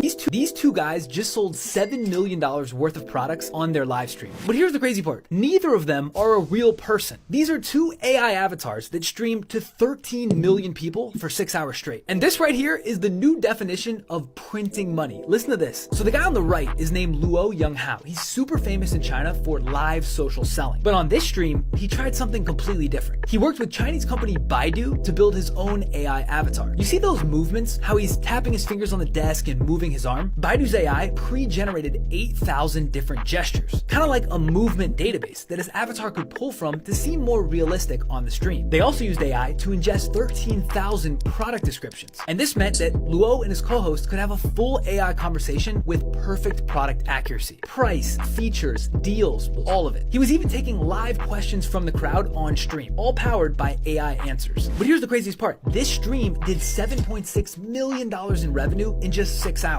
That's more revenue than most of Luo's human streams. And that's the big takeaway. This is the future of live commerce, AI avatar driven selling. And I know it seems silly today, but there is a massive opportunity right here. This is the part I want you to catch right here. This is pretty wild. 5 questions from the crowd on stream, all powered by AI answers. But here's the craziest part. This stream did $7.6 million in revenue in just 6 hours. That's more revenue than most of Luo's human streams.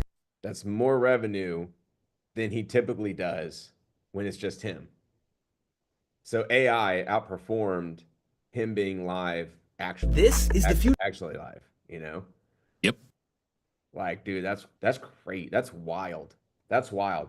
So what's going to happen, and this is a real, and I talked about this a couple days ago. I actually talked about this at ClickFunnels, is the future is one-to-one presentations. So the book Expert Secrets, where he talks about one-to-many, that's going to be thrown out the door, because now it's literally just going to be one-to-one, because the avatar will be able to speak to the person on the other side. And I don't know if there'll be webinars per se anymore. I think it'll just be more like web calls. And it's be like, you know, hey, Trey AI is going to you know, have a call here in a bit and tell you how to run an e-commerce business. So you jump on that call and it's like, oh, hey, Tom, how are you, Tom? Tom, I'm talking to you. Hey, with Trey here. Dude, I got a couple questions for you. Now you're smiling. All right, perfect. Now you're listening. I like it. So, hey, I wanted to tell you a lot about what we're doing with e-com, blah, blah, blah, blah, blah. So now it's like, Tom's like, oh shit, he's talking to me. You know, like very, very synced in, dialed in. But Charlie over here is like, oh, I don't have to listen because Trey's talking to Tom. You know, like I think those are going to be super dialed in. I don't know if we'll go like one way or another, where it's like kind of like a QVC route, but TikTok route, where I'm not just talking to Tom, but maybe I'm talking to a Steven and a Jack and a Jill all together, but I'm mixing Tom in there to make him feel like, oh, you're a part of a big thing, but don't worry, I'm still got you on my horizon, my scope, to make sure you are heard and understand. Because I will say this, when I do webinars, have one today actually, I make it a point to at least say everyone's name at least once on the call. And I say their full name. I try to say their full name. Now, sometimes I butcher it, but they get the idea. And that way they know, one, it's live. That's a true statement. They can't deny it. And two, boy, I tell you what, they stand up in their seat a little bit. They sit up a little bit more straighter, right? So I love doing that. So I think AI is going to be more to these TikTok lives, and there'll be like live AI bots on the back that'll be able to simultaneously interact with you. And so let me see if I can create some magic real quick. I agree 100%, though. I think everything is going to turn into 100% staged, where people are going to be entering really what are one-on-ones. And there's going to be 3 robots already there. Charlie enters the session where there's other robots, and the robots are just there. It's really just one-on-one being asked. No longer are there going to be calendars where you have blocked out times. I have a robot that's running 13 calls at the same time every hour. It's gonna be cool. It's gonna be really cool what it turns into. It's going to be pretty cool. Yeah. I mean, it's already here. A lot of it is already here. Like we can script AI bots to do like a webinar, but it just can't interact yet. while on the call. Like read the chats, read the Zoom calls. It'd be pretty cool. It'd be pretty cool. It's gonna be insane. I want to show you something real quick. We might get interrupted by it, but we'll see.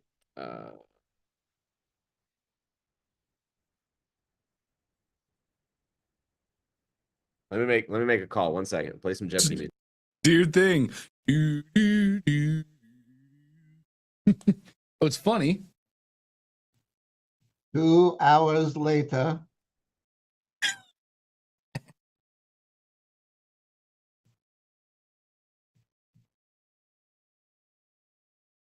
All right, yeah, they're not picking up. We'll have to demo this in a little bit once they call me back.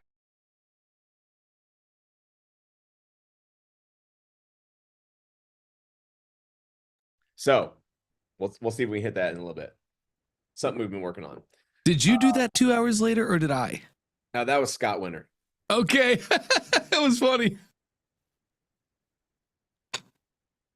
Did you hear the news? Which one? The news. Definitely not. Yeah, me either. I don't watch the news. But you want to know what I do watch? What? Let me show you.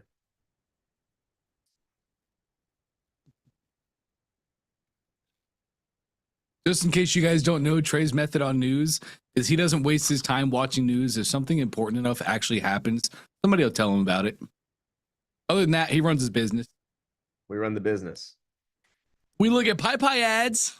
Yes, we do. Look at Pie ads. Yes, we do. One thing I want to hit with you guys today is some Pie ads. This hit really well with the workshop that I just did in ClickFunnels, so I thought I'd share with you guys. Pre-launch of that challenge that they're going to be launching here in end of July, so might as well get a little bit of sneak peek. But what I like to do is I like to go to Pie ads. The pricing that I do, I think I pay the monthly, and I'm pretty sure I'm just a Pie ads member. And I'm pretty sure, like, I would probably start with the starter, and then if you're like pushing more, then by all means, but you could probably just start with the starter and be just fine. But what I like is it searches Facebook and TikTok, so you can do drop downs here like Ad Spy, Ad Library, Ad Tracker, and then you can go to TikTok Shop, which is TikTok Shop Products, TikTok Shop Store, find similar images, I guess. But those are my two probably favorite, along with maybe this one too, is like top products, new products, TikTok maybe buy it, which is a good hashtag. And I like to see kind of what those are producing and where products are trending. I think this is a great one combined with Minea, minea.com. That's another really good one. I like theirs because they are starting to patch Amazon sales to TikTok trends, and I feel like that's pretty important. So Pie Ads is a really good website that I look for, new and upcoming products, especially like within your niche that you can find. So you can actually search your niche. You can do store names, influencer names, or product name and description here if you want to find something. But if you want to do just like a global search, you can as well. China's always ahead of the game. So like if you watch what China dresses in today and you're like, oh my gosh, that's like fugly. Give it 5 years and it'll be here in America. Yep. Like it's wild how China is just about 5 years ahead of us in trends, products, technology, everything, which is pretty cool to see. We 7 years ago when we were in China, they were showing hydrogen bottles. And wasn't even a thing. It was like, why would you want hydrogen in your water? And we skipped it. And then, fast forward now 7 years, all you see is ads around hydrogen bottles, hydrogen water, putting hydrogen back into the bottle. So it's pretty cool. Really, really cool stuff. So it's always kind of cool to see the trends. So what you can do that here through where you're looking at who's advertising where. So you can do Germany, France, Italy, whatever. I like to do the United States. You can look at basic suggestions like how many units have sold, what's the gross market value, which means how many sales have they done in revenue. Is it trending, increasing, decreasing? Is it stable? This is what I like is I like the price suggestion. So as you know me, we like to sell things between $20 and $50. So I want to see what products are selling between that market. Time frame, I always do all, and those are pretty much what I search for. And then you can go sort by last time, or sort by impressions, or sort by GMV, sort by units sold, sort by ad spend. Because GMV, it might be like, a piece of furniture that's $500 and they sold a lot of them, versus, oh man, this thing's selling 1,000 units a day, but it's $10, right? Per unit. So you can kind of play around with these. I like impressions as well. But let me just show you a couple things here. I actually got an example that I'll show you that is exactly what the type of product I'm looking for. And this one's been building for the last 3 months. So this is the product right here. I found this product by just using the searches that I went over. As you can see, it fits the criteria. It's in between 20 and $50. They've sold 92,000 units of this bad boy on TikTok. That shows a total revenue currently of $3.7 million in the last 3 months that they've been tracking this. You can go to ad and sales data. So there's 2 tabs here, kind of hard to see. But as you can see, this has gone from, maybe it's not the last 3 months. Sorry, I was thinking 3 to 6. This is last year. So 3 million last year, which is still great. So 100,000 sold, still increasing because, wow. So yeah, 4 million. They've had, this is something I really want to point out. I should probably make it a lot bigger. Look at the amount of ads that they're pushing. And I want to take a moment to talk about that, because I think a lot of us, when we create our first ad and we don't get sales, we get flustered and we give up. We give up hope. Or then we create a 3rd one or a 5th one or a 10th one. It's like, man, they're still not working. These guys created 1,500 ads. They're just doing more than you to find out which one works, which one converts. And I showed you that TikTok last week of the lady on the stage selling that beetroot. And I showed you all the different TikTok girls that they made. And that was the one that got the most conversions and the most views.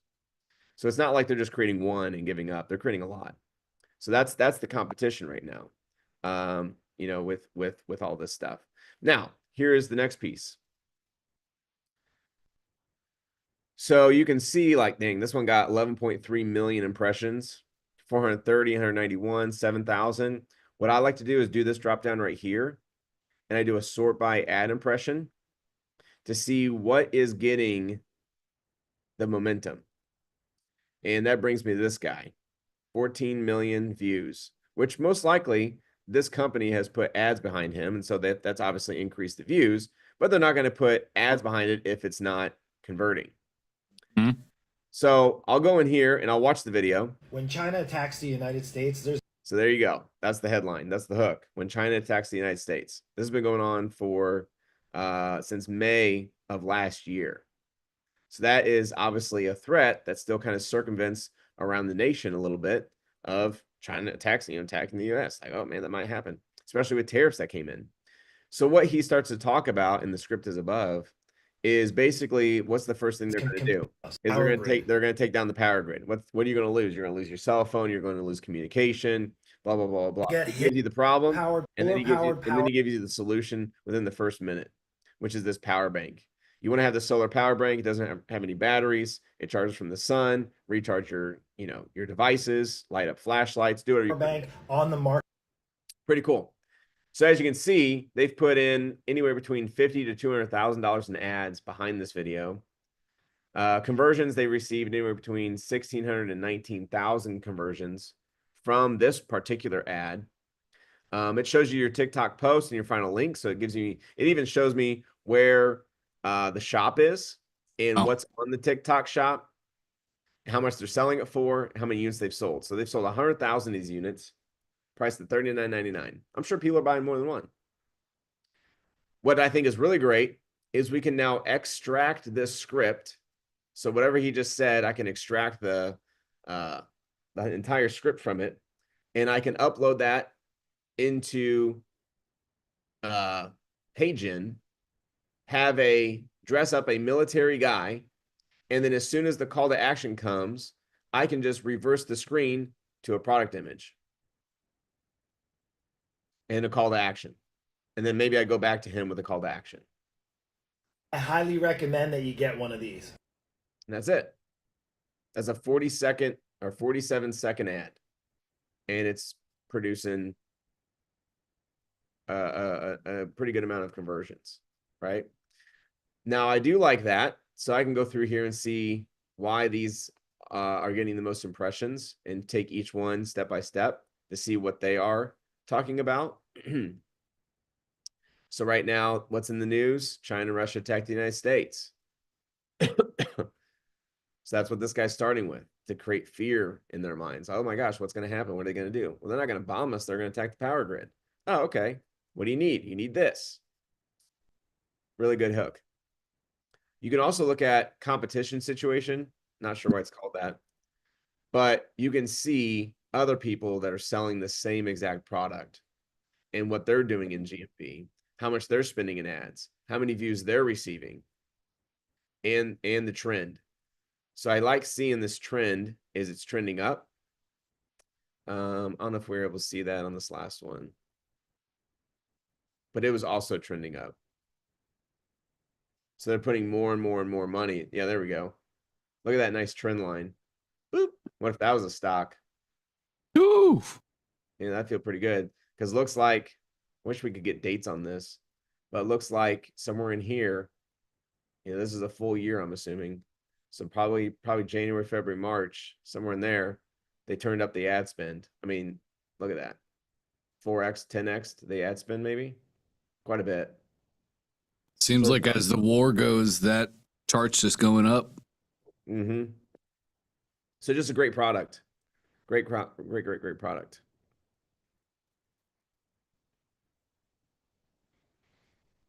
You can look at all the analytics where they're spending and the number of ads, which I think is cool.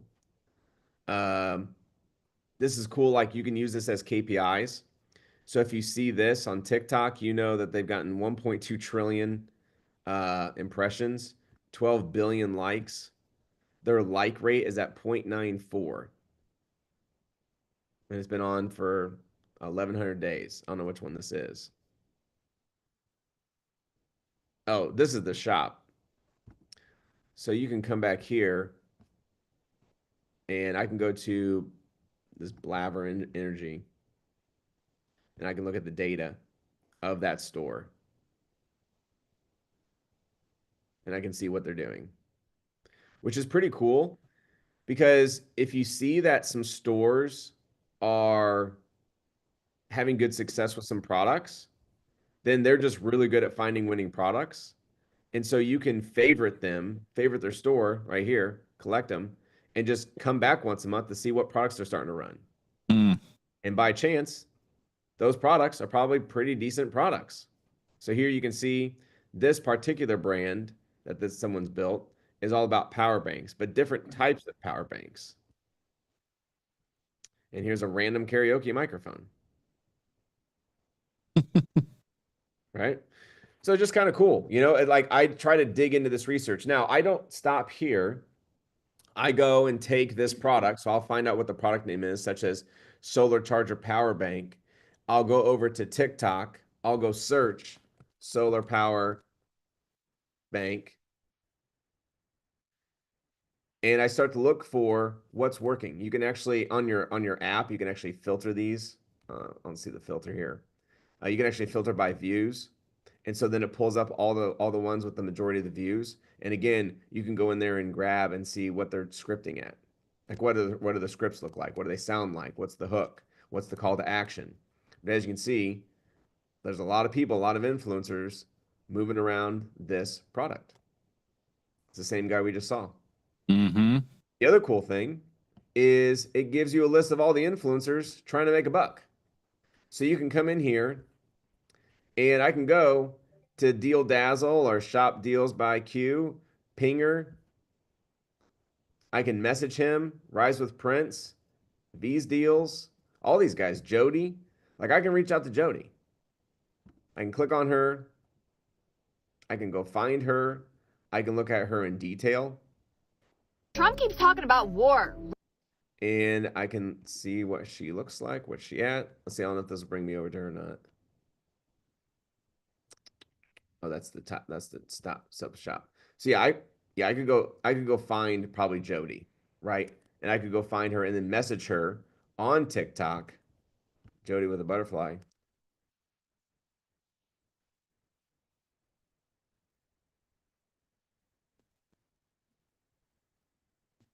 I can message her and say, "Hey, I saw that you did a couple videos, and that looks like her Jody092. If you actually go back to Tray, you can copy her username exactly. Oh, did you see that? Okay. Yeah.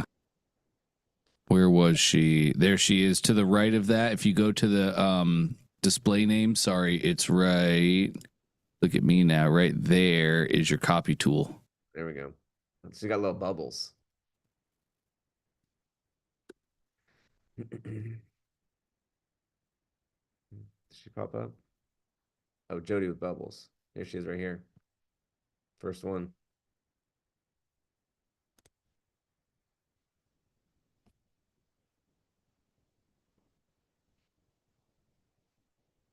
It's great. That's a bunch of stuff. Yeah, a bunch of stuff. Now, what I like about that too is I can go and look at the most popular here. So here's 3.5 million. Geez, 9.8 million. Selling a phone charger. And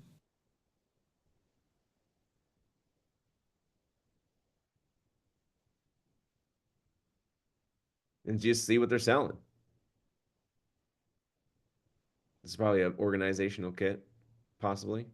But this is my news. You know, this is where like I'm at. This is where I spend a lot of my time is just in PyPy ads, just searching, digging, favoriting, and then going back. You'll lose the products. So I always try to favorite them into, you can do folders. And so you can favorite the products into folders like June 2025, July 2025, and then come back to those and then run them as tests. You know, run them as tests. One thing that I think ClickFunnels is doing a really great job at is allowing you to have a store. So no longer do you have to build an entire sales page for a product launch to test it.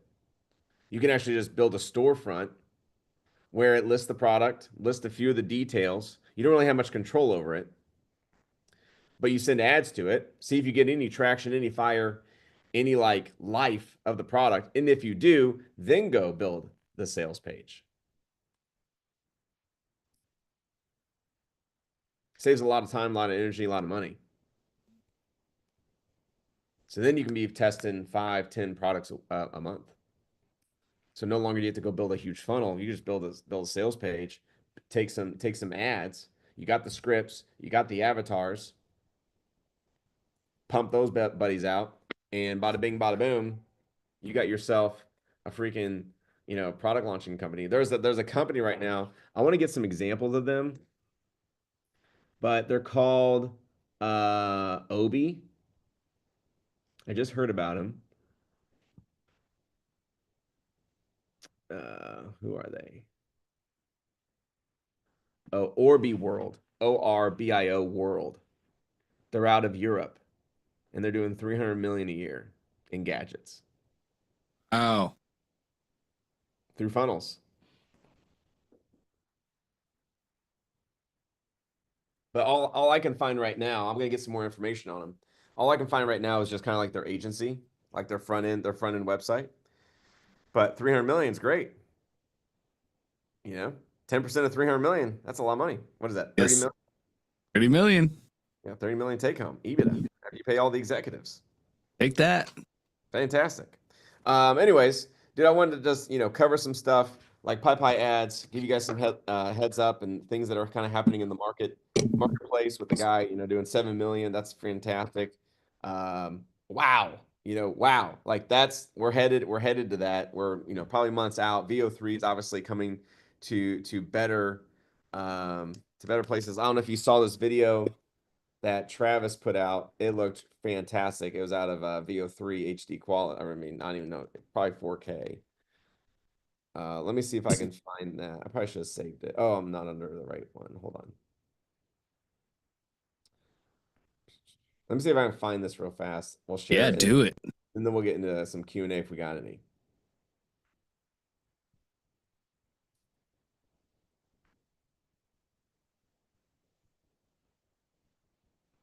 Roy, Pi is good with Facebook as well. Yeah. Do you have a preference, Pi or Minia, or are you still just using both? I like Pi the best. Nice. Let's see. I thought he had this girl. I was like, okay, that's great.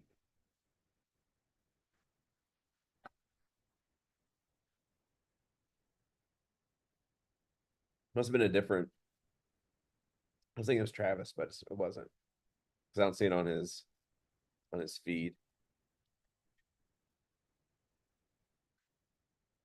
So, here's kind of something that he's kind of doing though, which is pretty sweet. Which it's getting good. It's getting really good. Speaking of sweet, that shirt looks awesome. Oh, it's my pilot shirt, bro. I know it is. I'm not even a pilot, and that looks cool. So here is some Ray-Bans. And basically what's nice is you have like a really clear background. So we saw this last 2 weeks ago, where we did the Christmas ornament. We put it on the girl. The girl wore it. So remember she was holding it? Yep. So now we have a girl taking those same sunglasses and putting them on. Wow.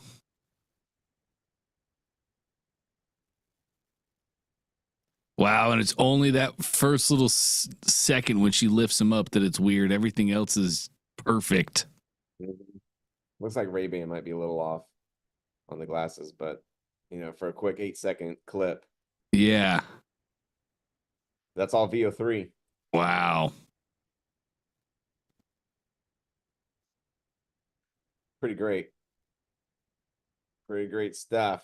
So then you got, you know, quality, and you got all the things. I saw a really good TikTok on basically how to manufacture the face to be the same through the scenes of VO3. So VO3 gives you an 8-second scene through its audio, I don't know, part. But what's really hard is to keep the same girl in the next scene or the same guy in the next scene. And so what he is doing, it's working pretty dang good. It's like you can see differences, but I mean, it's hard to catch. He will take a picture of you, Dante, or me, or, you know, have ChatGPT create an image of someone like a girl on a beach and say, okay, describe this girl in massive detail. And then it'll give a very deep description of what she looks like. And then in the VO3 prompt, they paste that in there each time. And they say, make the girl look like this. And then they paste it. And then they're getting pretty close to the same avatar scene to scene. Now, of course, that's a VO3 issue. Obviously, everybody knows it. That'll be something that they fix later on, is connecting one scene to the next. But for now, that's the fix. And so you can go and build, you know, a minute video of different, you know, very, very high def scenes. Now, before that, though, you could just use HeyGen, and HeyGen's probably at a 720 to 1080p quality. And they're actually speaking the language and the words and the script that you want. So you can do that. You can have an hour of that if you want, because that's what they're doing with that girl that was on stage. Now we can have that person. So then you give ChatGPT. So what's happening is they're giving that product, and they're giving the image, or sorry, the product image and the person into ChatGPT, and they're saying, okay, hold this or wear it or whatever. ChatGPT creates that character. And then in HeyGen, you're saying, okay, have the character take the glasses off or put the glasses on. Have the character wear they're already wearing the dress. Have it hold up the shampoo bottle that they used. Have them drink the coffee that they just poured. So we're able to now place products into video with using AI. Soon it'll just be like, here's my store. Here's my Shopify store. You have all the products, do all the things, go. 100%. I'll be out there buzzing. I'm a little worried for Facebook ad agencies right now. I think they might have some competition coming their way. Oh, especially with the enhancements Facebook is making to its AI. Yeah, they're in trouble. Meta AI ads. You load your product image. You tell how much you're willing to pay for a conversion. That's it. That's it. And it works great. Yeah, it does. It does. I'm sure people are already using it on beta. But all right. So yeah, do we have questions, Dante, that we want to hit? You know what? We have Rick, and Rick has his own supplement that he's white labeling, and he just made up a funnel for it. So I think it'd be great to look at that. Get your eyes on. Let's do it, Rick. Hey, Trey, thank you so much for your time, man. I appreciate it. Yes, sir. Let me just share this with you. Oh, by the way, I just wanted to throw this out there. So I did this survey, the validation survey that you mentioned. Mm-hmm. And I went to the Facebook groups, I put it out there, and I got like close to like 60 something emails like in a weekend, which was just amazing to me. Like, because I got actual emails of, my audience giving me their email address, choosing what concerns them most. And by the way, so I'm working on a health and wellness dog supplement. So these were the questions that I asked, and I asked them what breed of dog that they had, and I got all that information. So very targeted, and it was just absolutely amazing to me. Dude, use those emails. I did get kicked. Like What's that? Email individually, all of them. Yeah. And have conversations. I sent out my first email. If I can call you. Yeah, I sent out my first kind of welcome email for filling out the survey, but definitely that's the next step. So here is the offer, and this is just a placeholder. I'm private labeling a dog supplement. My labels are done. The manufacturing facility, I should have my product within about a week. They required just a minimum of like, I think it was like 25 bottles per each type of supplement they have. So it was very inexpensive to kind of get some initial inventory, which was great. So in following your one traffic source, one funnel, one product, I'm trying to adhere exactly to what you said. I've used ChatGPT to generate my hero image and a lot of the headlines and point of view stuff here. So this is my headline here. I just kind of wanted your thoughts on how this flows, if it kind of flows the way it should in your e-com funnel. So the headline, we never usually have the headline intro the product. Okay. The headline is to get their attention. Right. Right. That's all it does. Is the headline's purpose is to get them to go to the next part, which is usually the lead or the body. So that's what I would ask, like a Napoleon or ChatGPT for is, give me top headlines that would make someone that has like dogs with hip pain, right? Right. Well, I did get, so would you place the headline here or no? Yeah. Yeah. Yeah, Okay. I would. Yeah. But what, like the all natural gut plus immunity supplement is giving dogs a new leash on life. Like that's boring. Okay. Everybody says that. All right. Right. So like, how do we make it to where it's like, holy smokes, finally someone actually heard me. Okay. That's what I'm looking for. And you'll get that language, that talk track from those emails. And so those emails that you got, the 60 emails, I would individually email those out, Rick, and I'd be like, hey, name's Rick. We're looking at building a supplement around joint support or advanced hip. Okay. Have you found that your dog struggles with that? Right. Then yes. How's that make you feel? What do you see every day? Like like sometimes like I didn't know my dog was in pain until I started feeding him an advanced hip support. Right. It's like, oh, okay, what's that mean? Right. Okay. Got it. So I used chat obviously for this headline. It did give me like 5 of the headlines. I chose this. I thought it was good, but obviously in what you're recommending to me, I understand. This was the hero image that it generated based on this. And Dante gave me some good advice prior to this call in terms of having like a before and after here. that'd be great. Yeah. Okay. So what are your thoughts on, because this is obviously, already in your funnel about your author here. Should we keep that or not? You can. Yeah. I mean, we have I mean, I don't think it matters if you do or don't. Okay. I like having the check availability at the top. Okay. And you can intro the product there, right? Like Right. save like that's usually your like save 60% off today, or Yeah. buy two get one free, or free shipping when you grab two. Okay. You mean above the product?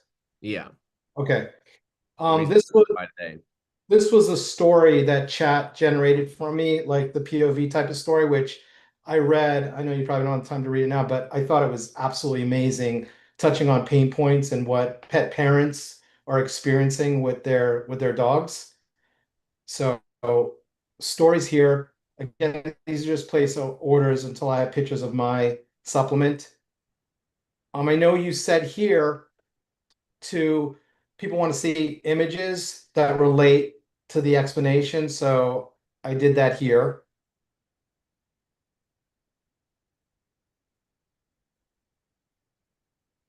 So I I would told go Don, back to your emails, Rick, and okay, I would take screenshots of these sections, and I would okay, say, hey, this is the section I'm looking to deploy on our website that explains what's inside the supplement. Does this okay, resonate with you? Does it make sense? Do you have any got it, questions, concerns, feedback that you could give me? right.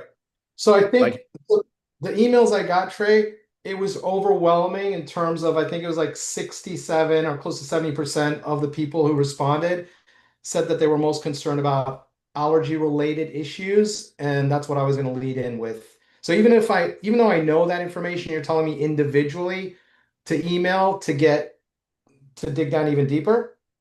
yep, Okay. yep. Because is like when they go and they're looking for, an allergy supplement, because that's not this, I don't think, right? Or is it? Well, no, I wanted my offer to be, so there's allergy, there's multivitamin, there's skin and coat, there's hip and joint. So I wanted to start off with the offer being the allergy supplement. And Okay, so that's then what it's going to be, right? yeah. So I'm gonna start off Okay. with the allergy supplement. The first upsell is more of the same, and then I want to talk to you a little bit about the second upsell, which is I want to offer the other products. So if they're seeing the offer be the allergy supplement, I want the second upsell to be, well, we've got other products. We've got multivitamin, we've got skin and coat, we've got hip and joint. So that's what I wanted as like the second upsell. Mm-hmm. I would get selling this first. Like I never work on the upsells until I sell the front end, because no one sees the upsells until it converts on the front, right? Okay. So you're telling me don't do any upsells, just make the offer just as one supplement. Yep. One supplement, more of the same. Thank you page. That way, you're not Got it. wasting time building upsells when you don't even have customers coming in. Got it. That's Okay, that's the big great. issue. That was something I kind of wanted to ask you. Yeah. Um, I would truly, we need to go back. I want to dig into the 60 emails though. okay, So like, here's what I would do is I would email them and saying, I would tell them exactly what's going on is like, hey, we're putting out a new allergy relief product. You filled out the survey. Appreciate your feedback. Would you have time to jump on a Zoom call with me? okay, If not, then keep emailing. If so, schedule that time. And then okay, I would say, okay, hey, thanks for joining me. What allergy products have you tried in the past? How do you know that your dog has an allergy? What was the signs? What was the symptoms? Did somebody tell you? Did you figure it out? How did you figure it out? Did you take tests? Like dig into that, record all those calls, right, have those calls transcribed, feed right, feed those into Chat GPT, and say, use their language, use their talk track to sell my hip supplement. Okay. Because that's going to give you the headlines. Because and those calls are going to give you the headlines. Those calls are going to give you the body. Those calls are going to give you the story. Okay. Like ChatGPT will get you 60% there, but by using like real stories, Right. that'll even dig in deeper. If like for whatever reason you can't get anybody on a call, or someone's like on this call right now saying, "Well, I don't have people to email. I'm just looking to produce a product." What I then do is I go over to Amazon, and I will look at one of the top selling products, which is dog allergy and itch relief. They got 37,000 reviews. It's a lot of reviews. Yep. So what sets these guys apart? Like, what are people looking for? And Right. so I'll look at the angle that they're selling. Yeah.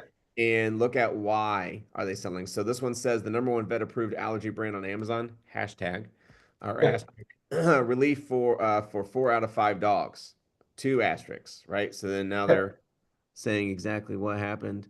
All right, so then 79%. So they're hitting it with facts, right? But what I'm really looking for is the reviews, and I go to 5-star reviews. And I've done this. I've looked Yeah. at a ton of reviews on Amazon for similar. Oh, good. Perfect. Yeah, I've done that. Okay. Continue to do that. So the first one I see is this one really helps my German Shepherd so he doesn't itch so much. He was constantly scratching, so I tried this. I'm glad I did. I see a big difference that he doesn't scratch much at all now. I'm on my second order of this and will continue to use it. So that's really interesting. So now let's go to your story real fast. So where it says, for the last 2 years, my dog Milo, my scruffy, stubborn, and sweet rescue mutt, had been slowly fading. It started with little things, loose stools here and there, itchy patches, low energy. At first, I brushed it off as age, but then the infection started 1 month. So like this lady on the 5-star review went straight to the chase and didn't describe the dog. She just said what type of dog she had. Okay. I don't think that's important. I think, you could say like, exactly what she says is all types of dog can face the same issue. exactly. So that's why I wouldn't name the dog specifically to throw people off. I think the dog Milo, but then I would just go into like, hey, my dog Milo's been with me for over the last 5 years. Milo started scratching himself a lot, so I tried a new product, and I'm glad that I did. Okay. Like, okay, what's that? Like, have the consumer lean in and understand, because I don't know, and you got to tell me, like, I'm just guessing here, but when you say it started with little things like loose stools here and there, itchy patches and low energy. So if my dog doesn't have those symptoms, I'm leaving the page.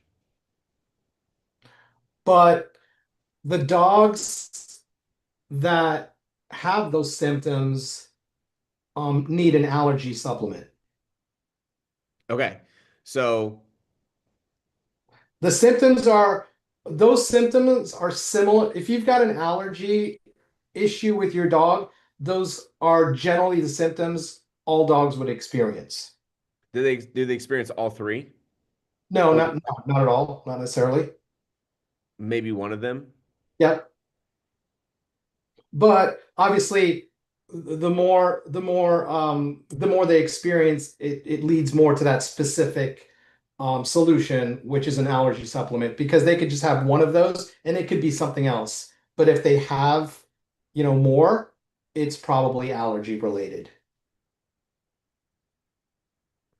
Okay.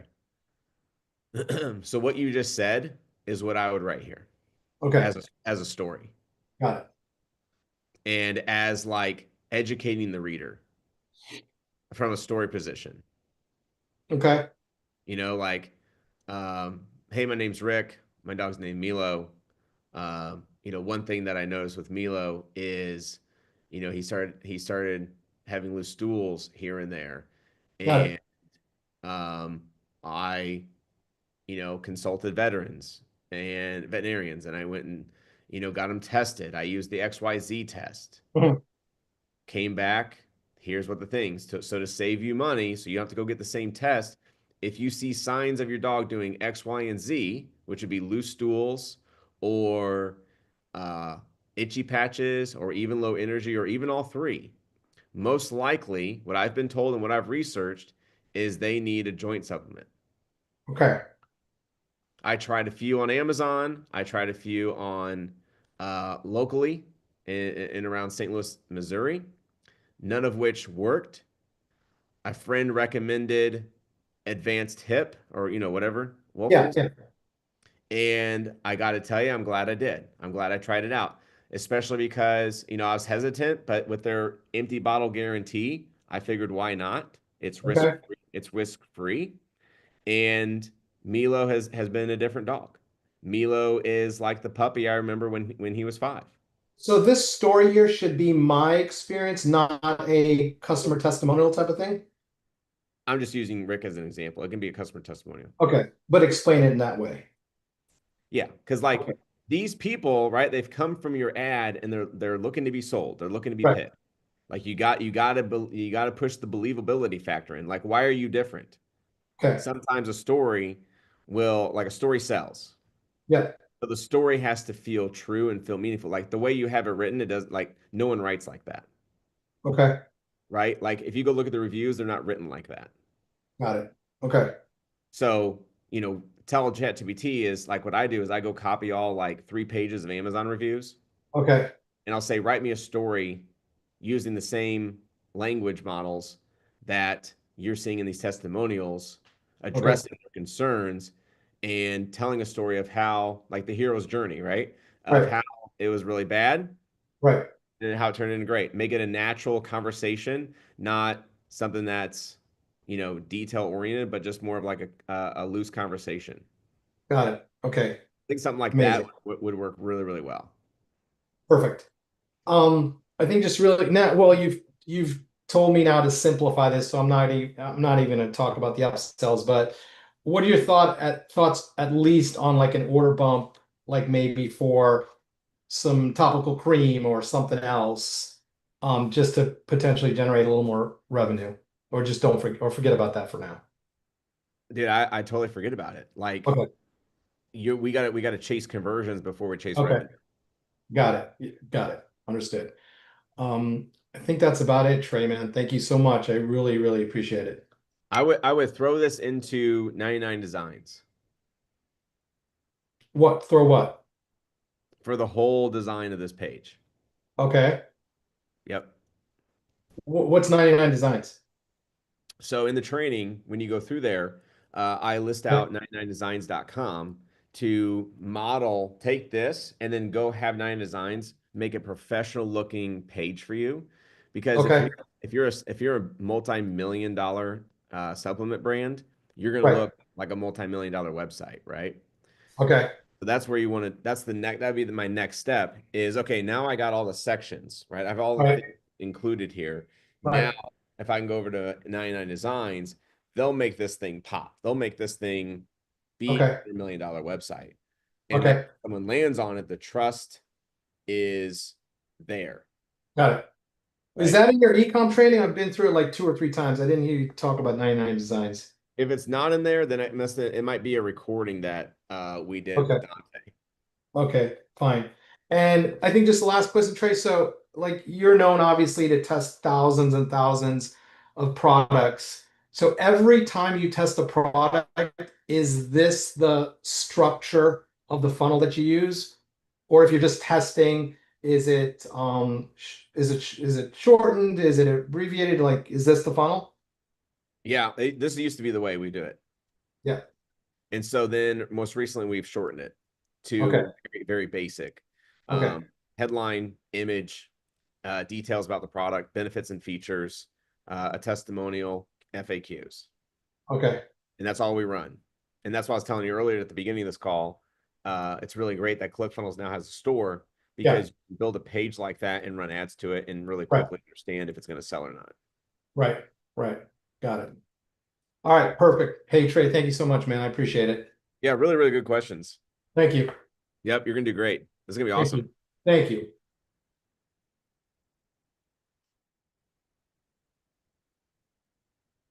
You're muted, big man. Look at me go. Fancy studio, and I still can't do it right. Oh, man, that was awesome. We're pretty much right at 1 o'clock. Did we do the training in 99 Designs? Yes, we did. I was just looking through the archives. Rick, I don't think you missed it. I haven't added it to the course yet. So I will do that today. I will have it up tomorrow for you. Okay, awesome. Appreciate it. You got it, man. Great. Because that'll make it pop so much better. Great. But, I'm on it. I'm on it. Yeah, and do like before you're on it, watch the training because we'll save you a lot of money. Right. Okay. Perfect. Doing it the way I tell you to do it.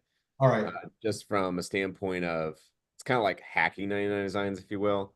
Okay. I can't wait till I'm blocked from them. Like I guarantee an employee of some sort is going to jump on one of these calls and be like, "What's he doing?" Dude, and do you remember back in the day? I was like, "Hey, you guys, make sure to go tell 99 Designs Trey sent you." I thought I was gonna get you decapitated. Yeah, pretty much. They haven't decapitated me yet, so maybe we're sending business that they're good. But I mean, I just had a client go through, and she had, I want to say like 130 designs for her website come through just by following what I taught you guys on one of these calls of just reaching out to 50 designers, walking them through, asking them to come in and say hello, design the website and make it a blind contest. I mean that stuff that still works really, really well. And only giving them 4 stars, making sure it says guaranteed, like all those little tips and tricks we learned over the years. But yeah, for $340, you can't beat it. And then of course you're always looking at 99 Designs as kind of like an interview where you can go and find designers that will be with you for the next 2 or 3 years for a lot less. The $350 is just a finder's fee for 99 Designs. That's the way I look at it. That's the way I see it. 100%. And then just so everybody knows too, the real thing, how Trey teaches us to use 99 Designs. We're doing that to get a designer in our back pocket, somebody that can take our pages. We launch our pages, we find conversions. Oh, great, there's life. Now I want to pour more into it.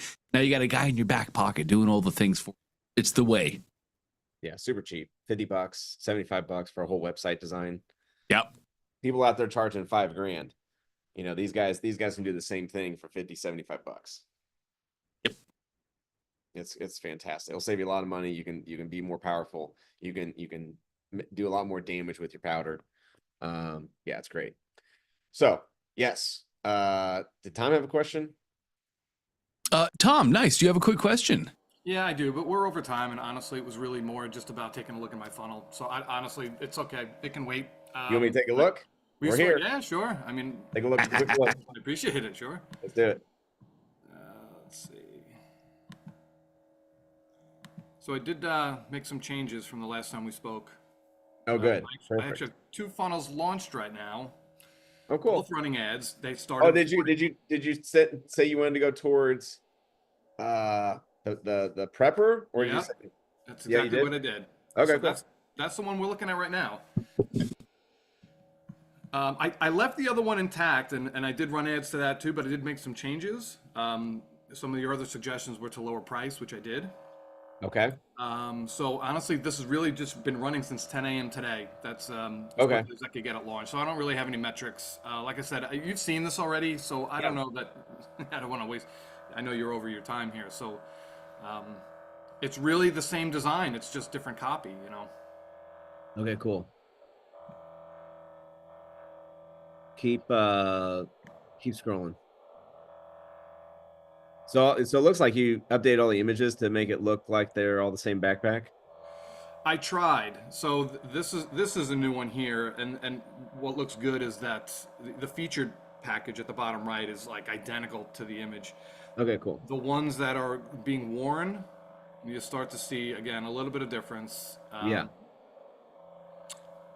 I like your idea. I'm really trying to hack AI to try to create images that are identical. It's you can if you click the image, you can highlight it, and you can highlight the area of which you want changed. Which engine is that? ChatGPT. Really? Yep. So if I click on the image that it generates, Mm-hmm. you're able to highlight an area of that image and say, hey, you got this wrong. Can you update this part right here? Okay, I didn't know that. That's a good tip. That's fantastic. Do you recommend a different AI engine for image generation or chat? I mean, I'm already paying for ChatGPT. So. Ideogram. Ideogram.ai is by far the best image generating AI out there. ChatGPT is really great too, though. Ideogram.ai is it? Yep. Ideogram. Yeah, I'll take a look.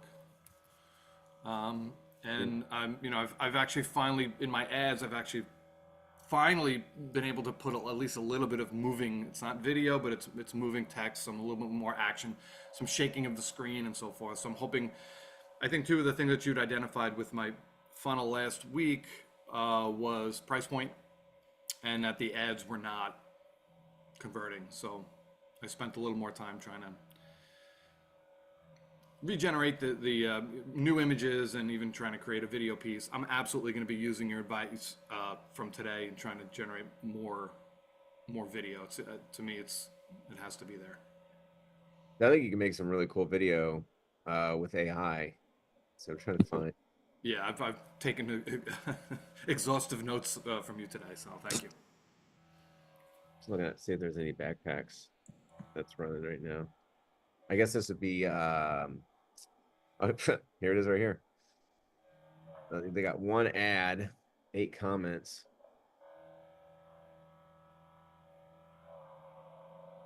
By My Patriot.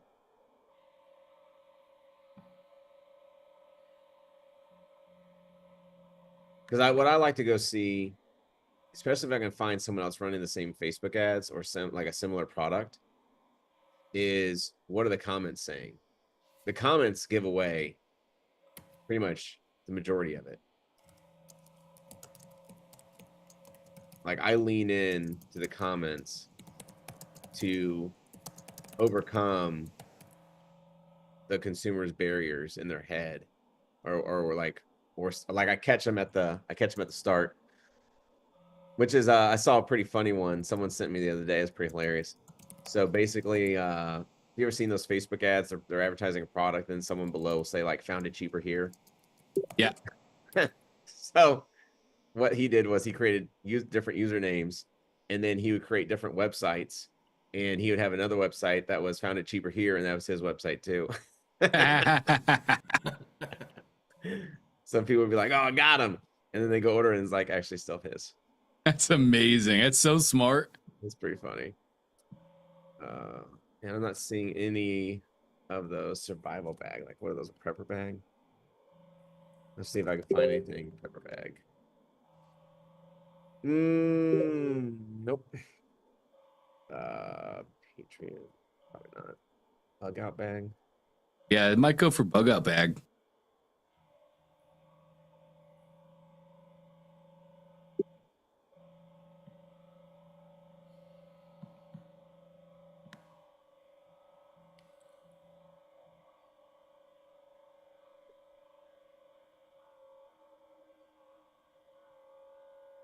Oh, you added get yours here now to that image. Good job, Tom. Yep. Yeah, I know Trey had mentioned that he didn't like that sold out stamp. Oh, that was just confusing. Yeah, this is a stopgap too. I just wanted to get that in there quick. I wanted to work on the ads first, but I'll probably replace this with something a little bit more specific. But it's clickable too, so.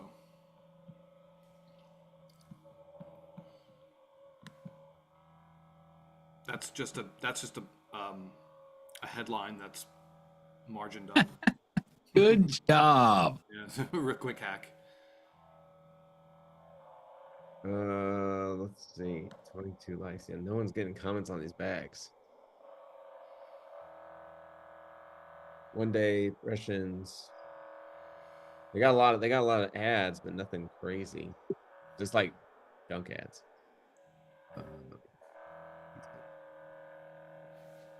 Yeah, have you seen anybody else running ads? No, I haven't. Which is, like I said, when I chose the product, you know, it wasn't through a pure, market-driven concept that you laid out in the training, Mm-hmm. which I know is the way to go.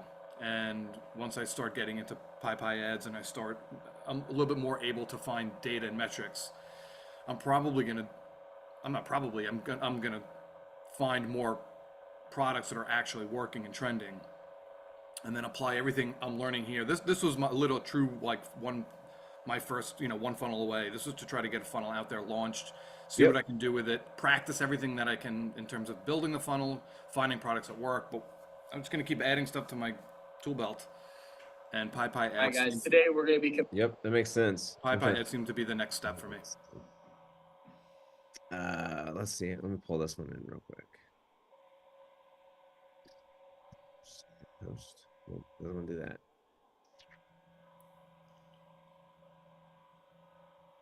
Oh.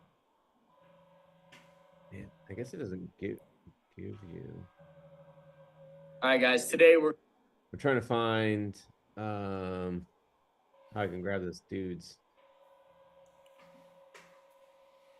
video or his comments. I might have to share it over to my here we go. Nope. The one I found that looks interesting. There's only one though, so I don't know. But he was comparing like a first aid kit, a generic first aid kit versus like their first aid kit. It had like 787 comments. So I was just curious on what those comments were. Because it has a lot of comments doesn't mean that the comments are good comments. You know what I'm saying? Yeah. I also have to ask, since I'm not seeing a lot of ads on this backpack, what are your feelings on the product? That seems, everything I hear kind of leads me to believe that it's probably not a good product then. If you're not seeing anybody else selling it, why am I going to be selling it? Yeah.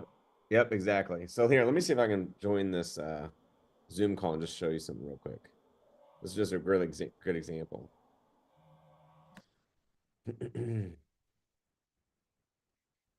Oh, I got you. Okay. Recording in progress. Let's mute this real quick. Okay. So I'm gonna share my screen real quick. Yep, I'll stop Tom.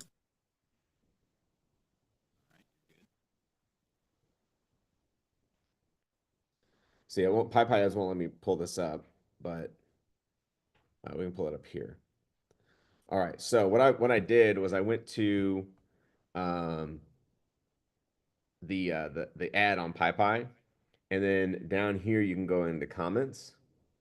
And so this is what I do is I just read these. And so Dylan's talking about the point, and look at how many likes he got. So the point isn't the quality of the product, it's how often that product's going to be used. I'm going to a work site, not a war zone. The plastic one, half the price, and the zipper won't break.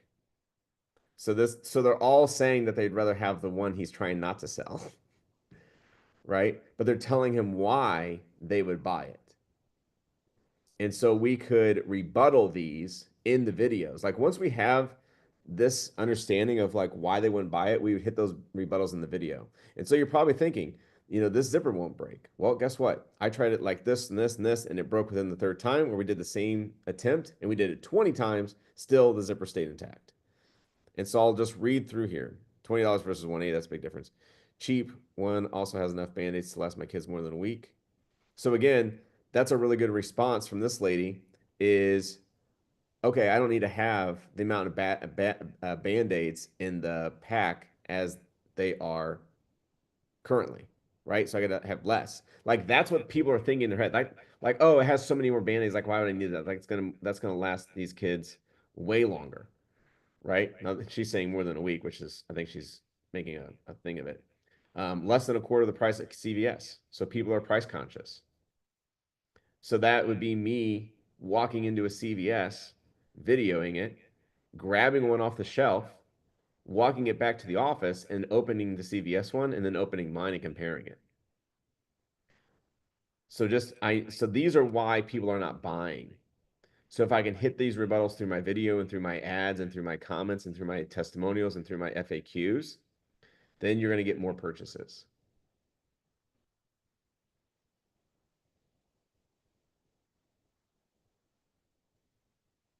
So this guy's saying, you know, I need 52 Band-Aids a day, not a tourniquet. Like, when would you need a tourniquet at your house? Like, something really bad just happened. And they're all talking about Band-Aids, which is interesting. So I would just read through these. That's all I'm doing. And there's 700 of these comments.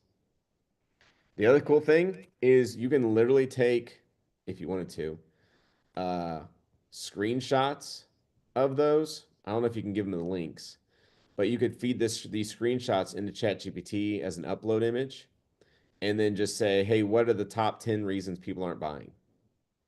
And then how do I create rebuttals to that within my sales page with pros and cons, benefits and features, things like that. Hey, ChatGPT, make me three ad videos that I can, you know, hit a lot of these rebuttals on.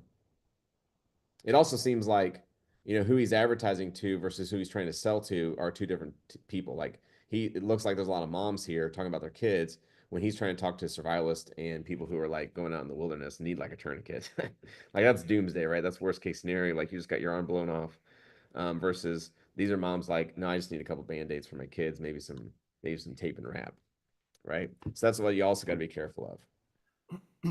But I love this because I can see why people are not buying, and then I can turn that around, talk to them in their language, and get them to buy. It's as granular as making phone calls to leads. Yeah, it is.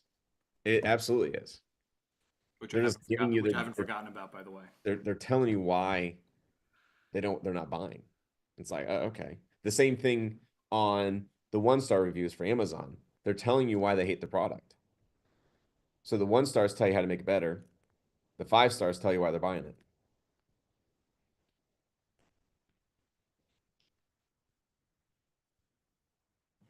Can I ask one more, a little bit of a pivot here, but can I ask one more question, really bit more about strategy? I'm reading some of the comments and people are asking about storefronts or names, you know, if they have a very specific product that they're selling and their business name takes on that product and then they want to sell other products, should we create a new business name? I just want to ask you your opinion on the business name that I've chosen, which is the Front Porch Trading Company. So I just want to know, I know we want to niche down, and the reason why I'm asking is because I know we want to niche down, but is it better to create a more general store brand and then niche down the funnels as needed that fall under, you know, somewhat of that hood? Like Front Porch Trading Company is not going to be selling whatever, something that doesn't match the brand. So I guess the question is it better to create one general store branding and then funnel out underneath it? Or is it better to create multiple, like if I go out and if I find 4 different avatars, 4 different businesses, or one umbrella where you can sort of target them within each funnel? Does that make sense? Yeah, I found that people have more success when it's narrowed down to one niche. Including the business, the entity, the name of the business, and so forth. Yeah. Yeah, you typically, yes. I'm trying to think of like I don't know if people buy like when you're starting up later on that like a Starbucks, right? Like you're buying a Starbucks because now when you have Starbucks in your hand, you're someone else, right? Or REI or like a Tommy Hilfiger or a Ruth Chris, right? Restaurant. Like I can see where the name does become the brand and the brand becomes, you know, recognition. But at first, no one knows who you are anyways. And so can you always change it later? Like I wouldn't get caught up on it. Um, you know, like no one at that point in time is buying you because of the brand name.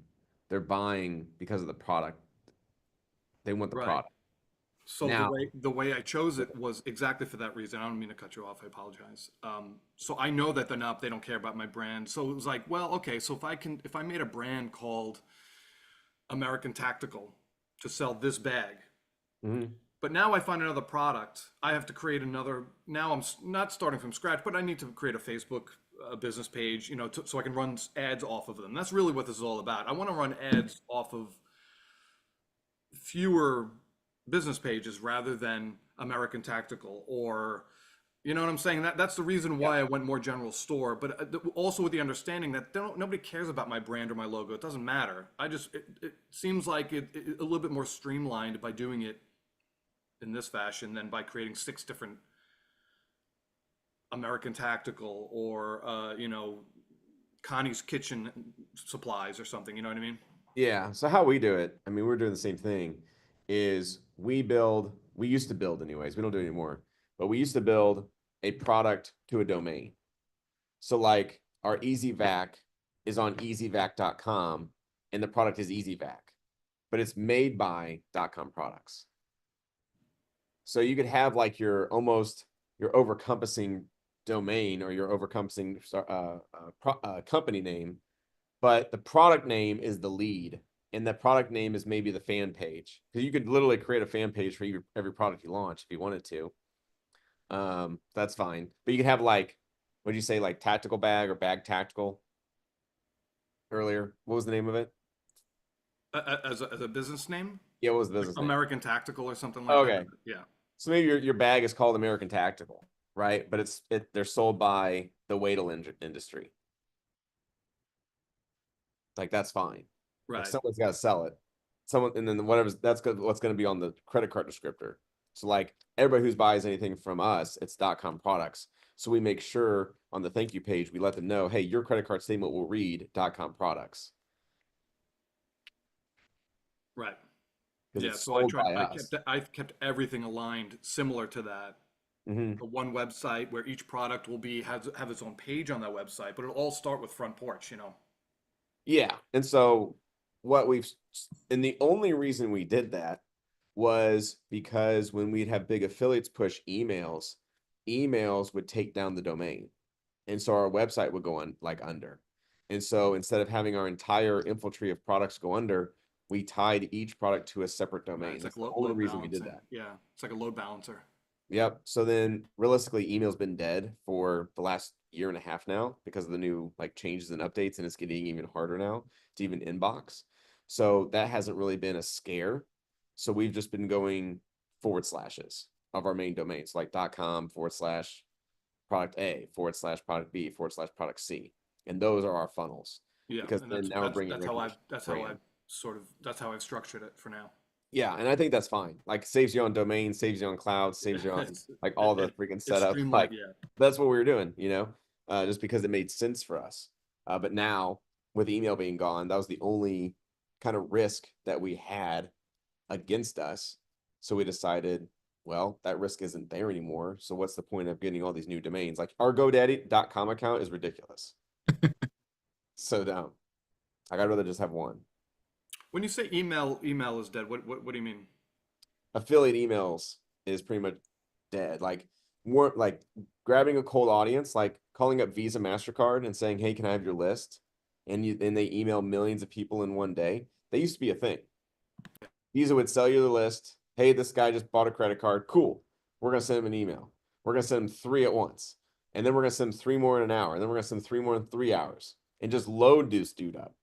And basically, there's been so many changes and updates to Gmail and all the ISPs that doesn't work anymore. Like literally overnight, our email senders, for the most part, went under.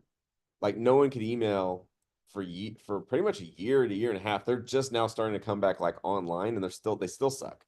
They're all going into the spam inbox, and some of them aren't even getting delivered. They're not even getting put into the spam box. They just says this ISP has ignored this email pretty much. And so it's just people have had to take a different alternative of email. And so like what some of the guys are doing is now they're building an email list of their own. They're sending those emails to a news site, a mass news site, and then they're running those same affiliate offers like ours on those news sites. And so they're building a brand through their email lists that are all about these news sites to create traffic to the news site, running AdSense and affiliate offers. because there's no links. The link clicks to the link, meaning trade.com goes to trade.com email versus it used to be trade.com email goes to like XYZ domain and the next email goes to PZQ domain. And like the ISPs are like, why are you sending like traffic to all these other places when you own trade.com? They're like, oh, he's spamming people. That's why. Right. Great. Yeah. So I don't think your own list is dead. I think affiliate emails is pretty much I mean, it's toast. It doesn't work. It doesn't work that good anymore. Like there are people still spamming, but we can't get our offers to work on cold emails. How does emailing my list differ than that cold email? How do they know? Is it just because it's coming from this account and it's a single account? Well, you weren't. Pardon? You didn't start with 3 million leads. That's it. It's just numbers. They just Numbers. Yeah, you start with 10, then you got to 20, then you got to 50. So they've seen you have a track record of building up your ISP, your domain. Gotcha. Yeah. Versus these guys, they're wanting to send like 300,000 emails a minute. Yeah, they want to go. They want to go right out of the gate. Right. Right out of the gate. Of course, the more emails you send out, the more clicks you get, the more hits you get to the website, the more money you make. Yeah, 1% of 30 million. Right. It's a lot of clicks they can push. So yeah, it doesn't work that way anymore. That is dead. So now it's influencer. So brands are now trying to figure out how do you get influencers to rep your brand. While influencers don't like money, they like connection, and so it's definitely a different track that we're headed down right now. So it's really, really cool. So like for you, in the Patriot niche, like I'd be looking at what TikTok influencers are out there, what Instagram influencers are out there, what YouTube influencers are out there, and saying, hey, is there a partnership we could do here? Especially when you find products that are converting, it makes it really easy conversation to have with those guys to say, hey, put this at the bottom of your summary and I'll pay you out a CPA. You get 10 guys doing 10 videos, might make you a little cash. Yeah. That's great. Cool. Hope that helps, man. PyPy ads, here I come. I'm going to find some folks and do just that. PyPy is great. Yeah, it's great. Just, I've been struggling with some of the tools. There's so many tools, right? And I've asked before, and there's always a little bit of a PyPy ad seems to be that everybody's coming back to though. So. Yep, PyPy ads and ChatGPT. Like those are my two. Like if you look at my tabs, they're always rotating around ChatGPT and PyPy ads. That's what I rotate around. And that's what gives me the most feedback and knowledge that I have. You can even ask ChatGPT to go out and do the research on O3. Yeah. So I tried to create an engine that was going to do a lot of this work for me. Mm-hmm. Yeah, it created a script where I had to download. So I might still look into it, but instead of I was using a combination of 2 other products. I might just, I don't know. I think just using PyPy ads and just doing it manually might actually even be quicker. So it could, yeah. I wish like soon you'll have API access and then they can just like look. Now I don't know if you could do that with N8N yet. That'd be kind of cool. Basically feed PyPy ads into N8N with ChatGPT and a work summary. That'd be kind of cool. That'd be really cool. I guess that's sort of along the lines that I was trying to do. I had ChatGPT create a script that would require me to upload exports from Kalo data and FastMOS. And from there, they were going to start, it was going to suggest trending products. And so once I would have the trending products, then I would go and probably look at high converting ads for those products manually. Yes. And I feel like that's like a lot of that front end work is there, and I have a very good chance of finding something that's going to convert. And by the way, I'm ad hacking now. Right. I'm trying to think how let's see, what did I do? No. It must have been, I wonder if it was Minia that I did that with. I think Minia, you can actually export the data. You're kind of talking about that. And then that's a CSV file. And then you can kind of upload that to ChatGPT and work with it That's exactly what chat was asking for. They were Okay. CSVs from those other tools, and they knew the format. It already knew the format that it wanted, which is crazy. Oh, that's nice. But you know, so a little bit of the delay was okay. Well, now I need 2, 3, 4 tools. You know, I'm trying to keep costs down. I want to see if there's one tool. I'm always looking for the one tool to rule them all. I don't know if those ever exist, but it doesn't seem like it. That's like, well, I would use Import Genius. I mean, Import Genius is like $300 a month, but I would just use it for a month and then cancel because it gave me a year's worth of data that I would need. Import Genius, what that does is you can track all the all the ships coming in to the ports. And if you have a competitor who's buying product, you can find out which manufacturer they're buying the product from. And so then we could go straight to the manufacturer and be like, hey, can we get that same product? And be like, yeah. So they did all the research, all the data, all the time spent to find that product, get the molds built, do all the analysis. And then we would just use Import Genius for $300 to go find the factory. and you would suggest doing that after you find a product that sells. Well, no, you're only doing that if a competitor is selling a product that is converting, So that's selling. They got the proof then, right? They got the proof, you know the product works. Then you can see where they're importing it from. And because most don't hide that, like we hide it. Like we hide it because we don't want people to know where we get our products from. So we make sure that we don't, you know, like you can never search us, you can never find us, just because we use brokers. Like you would never make the connection.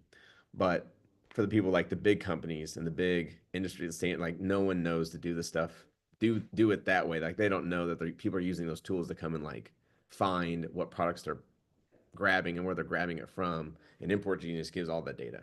Tells you how many containers, what's in it, how much the load is, how many units are inside the container, how long it took for rotation, how many they're shipping over each month, where they're landed, where they're going, where they're ported. I mean, it's fantastic. I've never. You've never used that? No, I've never used that. Usually you can Google it and you can get free information. Like you can do like Import Genius. You can just Google Import Genius and then type in like, you know, ClickFunnels. And then usually, yeah, it'll pull up like, here's all the partners that they grabbed, how much freight, where they grab stuff from, which is kind of funny.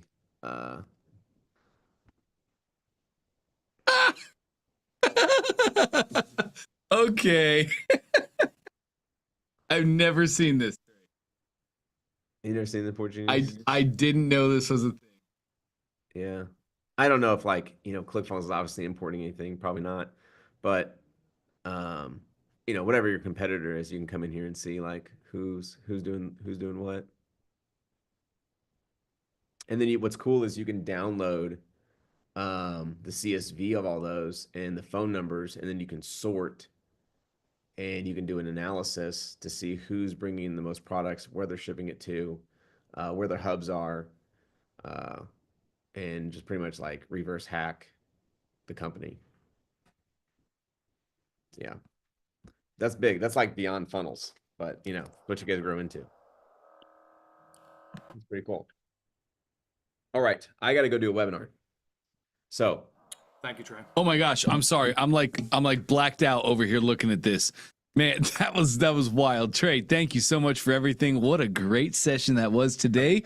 Appreciate your extra time. Have an amazing webinar, my friend. All right, man. See you guys. See everyone. Bye-bye. See you soon, brother. Oh, that. I'm about to go have some fun. That's what I'm going to do. No, I'm going to go do coaching at 2:00 and then I'm going to go have some fun. That's what we're going to do. We're not going to get fired today. Gang, what a great session. That was awesome. Great to be with Trey. Great to hear from him and his insights. Thank you for bringing your funnels up and allowing him to look through those. It is just amazing for everybody to get to see those. A rising tide raises all ships. So I'll let you guys go for now. If anybody has any final follow-up questions, I did open up the 2 p.m. session. So even if 2 p.m. is not your typical time, do feel free to join in there. I'm excited to be with you guys, and I want to help you over your hurdles. I'll let you go for now. Amazing trade day. Catch you guys soon.